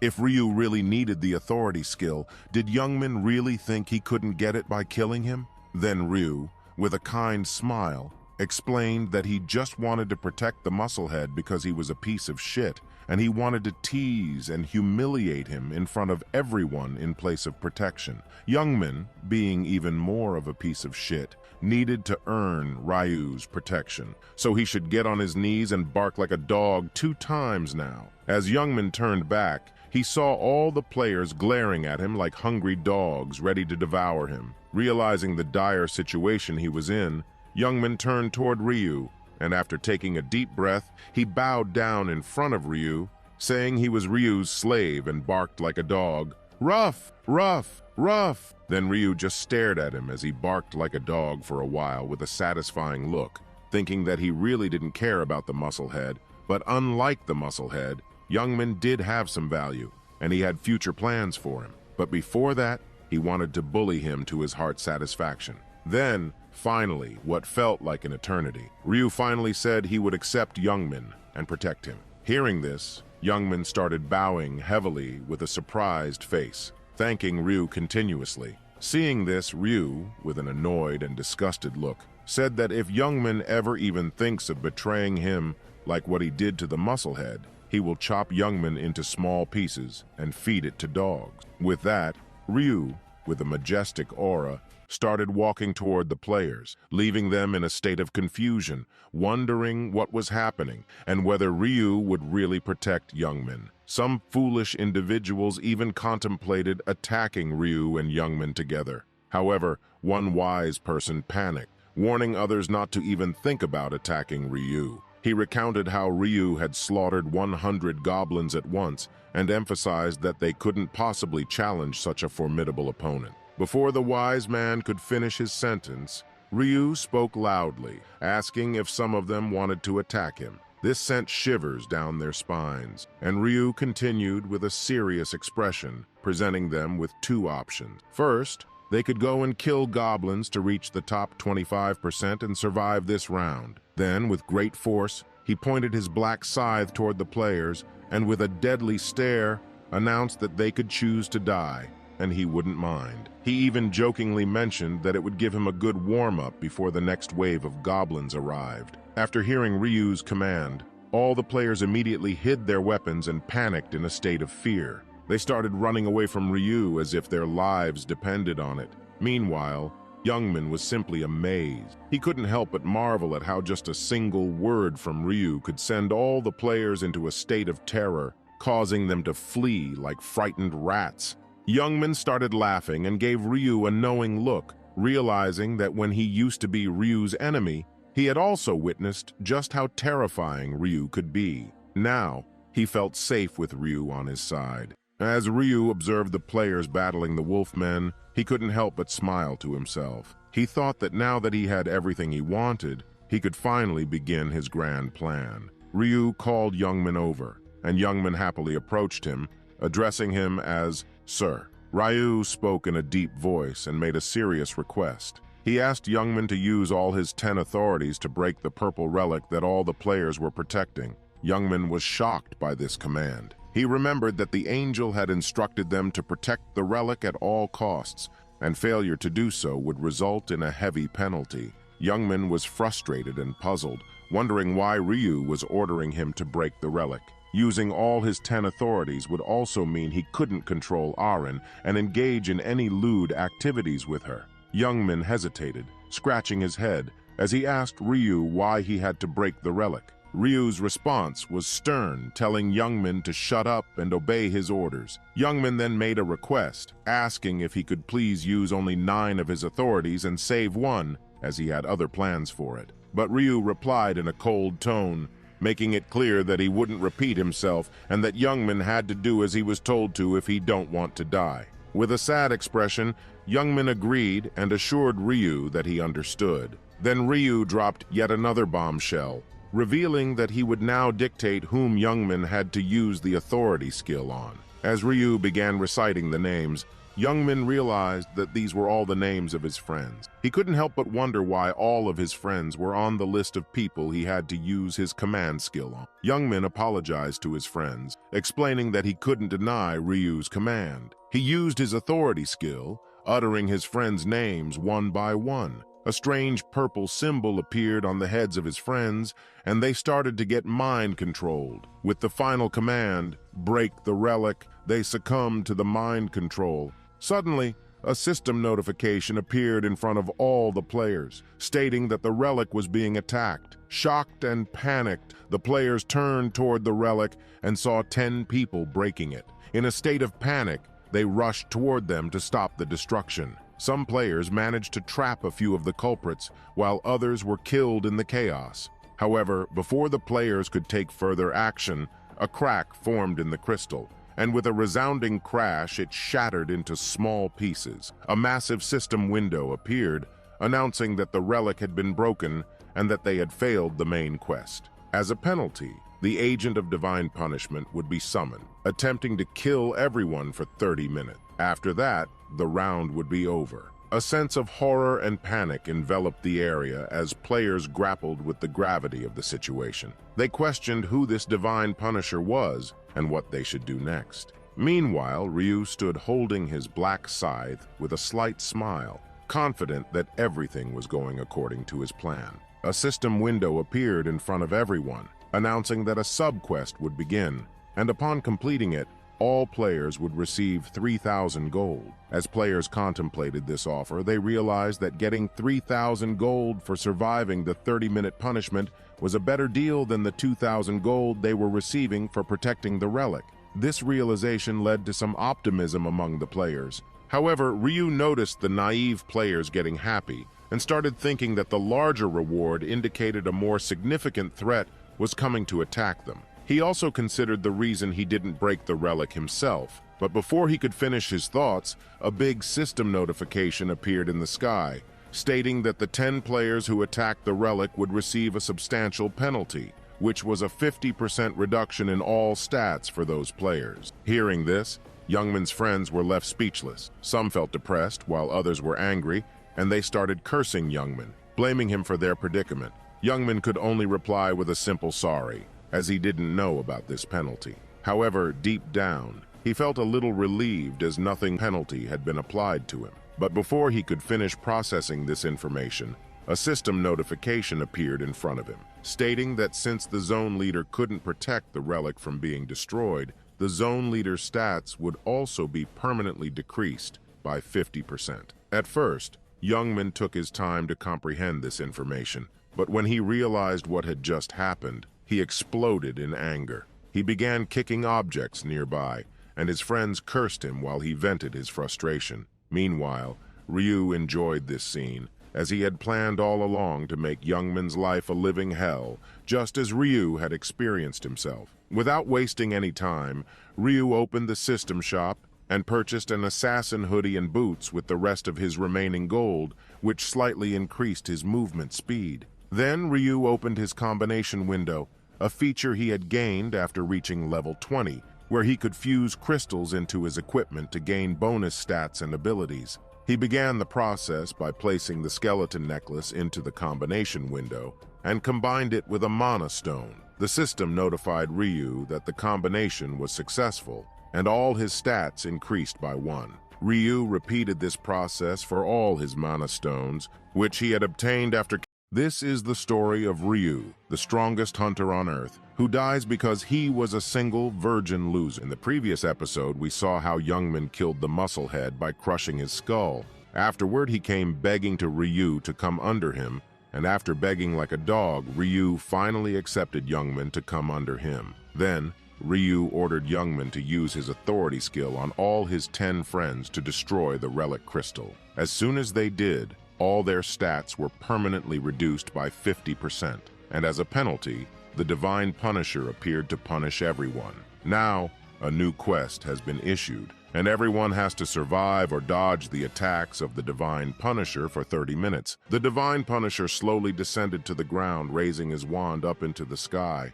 Under his hoodie, 2 creepy eyes stared at the players as he asked, "Any last words?" With that, he tapped his staff onto the ground, and the entire ground started shaking. All the players were hit by a tremendous pressure and could barely stand, while Ryu gazed at the Divine Punisher like an ice cream ready to be licked. Then, the purple energy wave slowly started to cover the entire area, and the system notified everyone that the agent of Divine Punisher had cast a restriction field. As the players tried to run from that area, the purple aura formed a barrier, restricting the players from going outside the area. The players started to panic and feel scared as they tried to break the barrier, but their efforts were in vain. So today's like goal is a little high. It's 6,900 likes. Please like and subscribe to support the channel. Thank you. Now let's continue.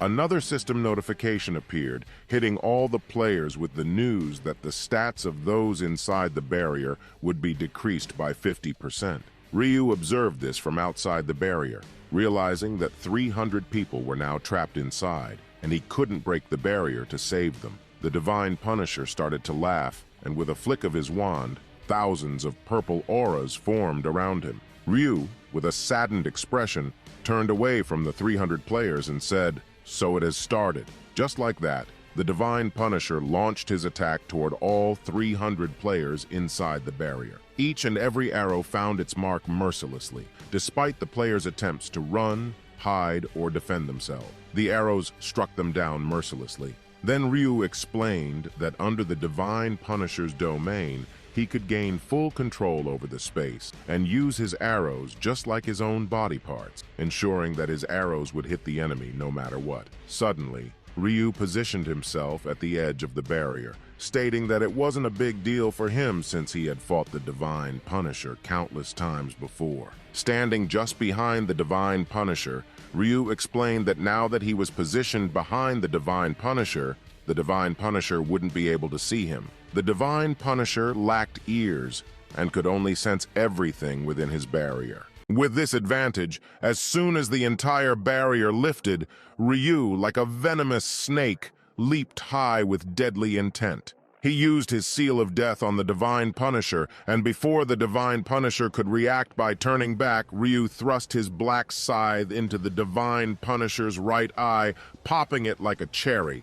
Golden blood splattered everywhere, and the Divine Punisher started to scream in pain. Ryu elegantly landed on the ground, and behind him the Divine Punisher was still screaming. In just one hit, Ryu had already drained 40% of the Divine Punisher's health. Then Ryu suddenly started running, and in anger, the Divine Punisher tapped his staff on the ground, initiating the formation of his domain expansion barrier. At this point, Ryu had already memorized each and every move of the Divine Punisher. So before the barrier could trap Ryu, he was already outside the barrier and standing behind the Divine Punisher in his blind spot.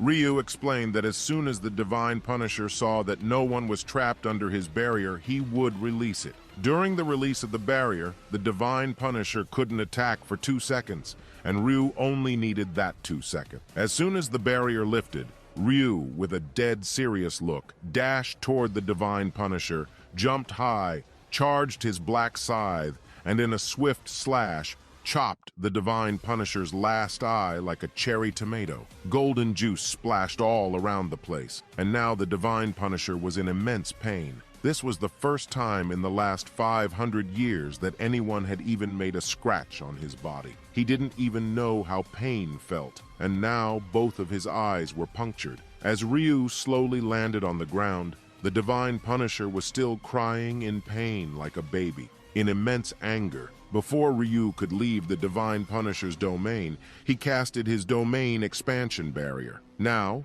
Ryu got trapped under the barrier, and all of Ryu's stats got dropped by 50%. Sensing Ryu was trapped under his barrier, the Divine Punisher started to laugh wobbly, saying that now he would kill Ryu by piercing thousands of arrows into Ryu's ears and every hole. But Ryu just stood there with a confident look and a slight smile, saying that without the Divine Punisher's eyes, he would no longer be able to land his lightning arrow on an enemy. He explained that first, he had to see his enemy and mark them, and only then would the attack automatically hit the enemy. Now, without his eyes, he was nothing more than a living waste. In his last cry, the Divine Punisher charged his ultimate attack. He summoned thousands of lightning spears, covering the entire barrier with them. But Ryu had had enough playing with the Punisher. In an instant, he jumped, activated his black scythe, and had already activated the Seal of Death on the Divine Punisher. Thanks to his skeleton necklace and the title he gained from killing the Angel,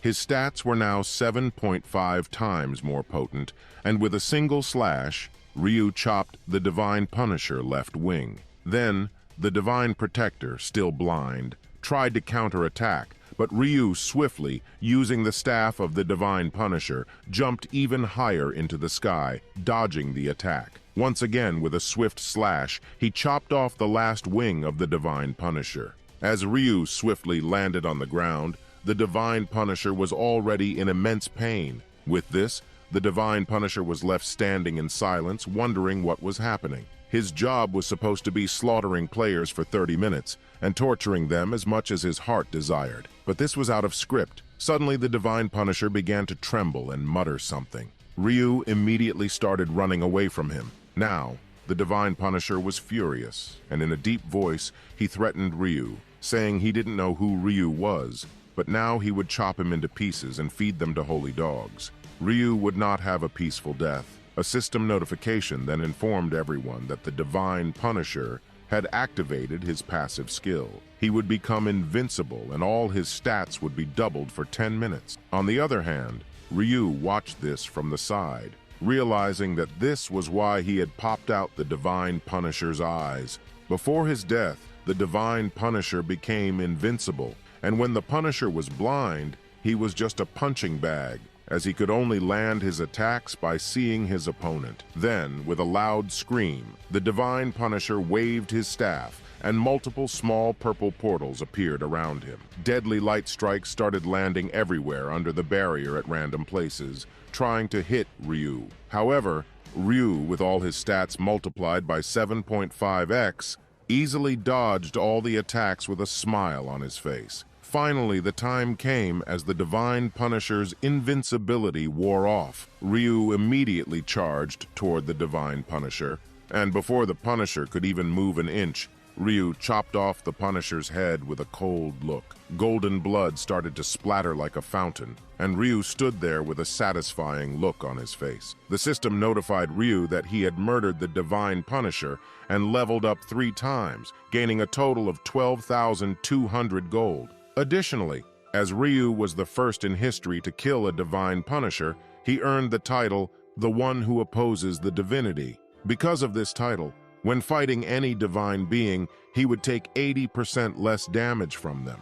Now, Ryu was standing beside the Punisher, and he had finally made the Divine Punisher into a divine milkshake. But it wasn't the end. The system notified Ryu that an additional reward would be given, as he didn't even get a single scratch from the Divine Punisher's attacks. Just like that, 2 items appeared in Ryu's hand. The first item was the skill Radiance, and without wasting any time, Ryu clenched his fist, breaking the seal, and started to absorb the skill. The second reward was a condensed ether. Ryu explained that this was called condensed ether, and despite all the gold, skills, and level-ups he had gained, the main reason he defeated the Divine Punisher was for this item. It was an important material for crafting a divine-ranked item. Finally, he successfully absorbed the skill Radiance. With this skill, he now had a passive ability. Ryu's intelligence would increase by 1 with each level, and all his divine-type skills would receive a 1% boost with each level.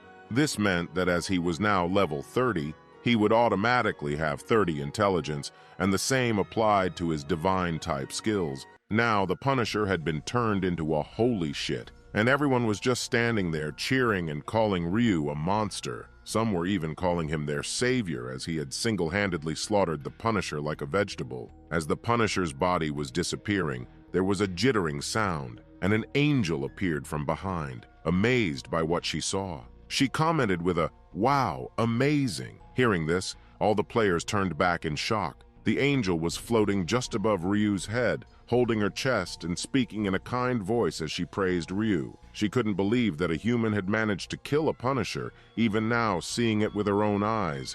However, Ryu didn't give a shit. He straight up ignored her and was only checking his stats. Noticing that Ryu wasn't responding, the angel playfully came floating closer to Ryu with a smile, folding her hands, and suggested doing an interview. She asked Ryu how he even thought of murdering the Punisher when the system clearly stated only to survive for 30 minutes. Ryu, still not turning back and not seeing the angel's face, replied in a cold tone that he killed the Punisher because he wanted to, plain and simple. The angel curiously asked why Ryu took the risk when with his skills he could have easily survived the round without risking his life. Ryu explained that even though he could have survived the round, he didn't want to bear the burden of seeing countless players getting slaughtered in front of him when there was a chance to save them after killing the Punisher. Now, hearing that, all the players started to see Ryu with respect and admiration. They thought Ryu was a cold-hearted killing machine, but behind the cold-hearted man,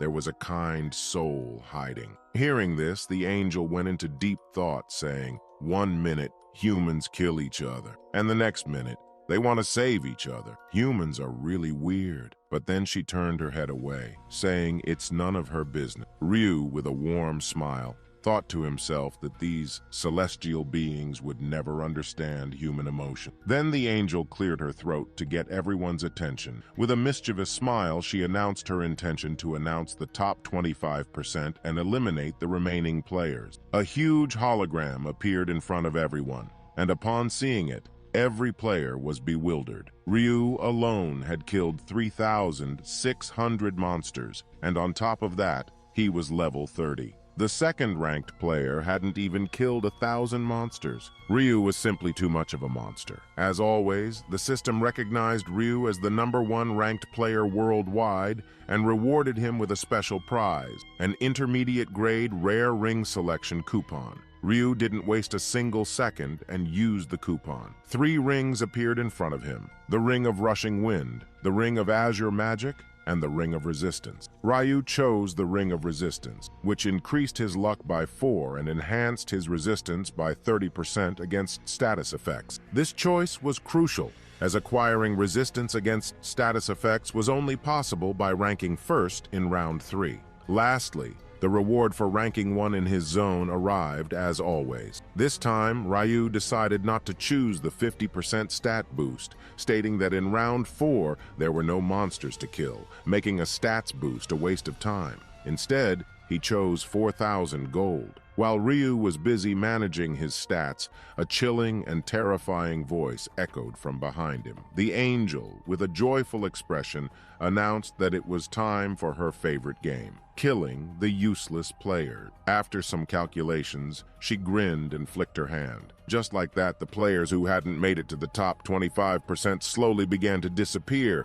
experiencing immense pain. Finally, after agonizing moments, they died, screaming. The scene then shifted, and we saw Shrin waking up from her bed. First, she checked her body for injuries. Then, she slowly got out of bed, and with a flick of her hand, a cute little creature appeared. This creature had a bee-like head, butterfly-like wings, and a bird-like body. The creature landed on her shoulder, and she explained that these cute creatures were fairies. Thanks to them, she had survived round 3, as the fairies worked as shields to protect her and even healed her wound, and took out a purple crystal from her inventory, saying that she had obtained this mysterious crystal while killing monsters. She stood beside the window, pondering whether to give this crystal to Black Scythe and wondering if he would like it. A blush crept onto her face as she thought about it. Meanwhile, as soon as Youngman woke up from his sleep, he grabbed his lantern and angrily threw it into the wall, shattering it.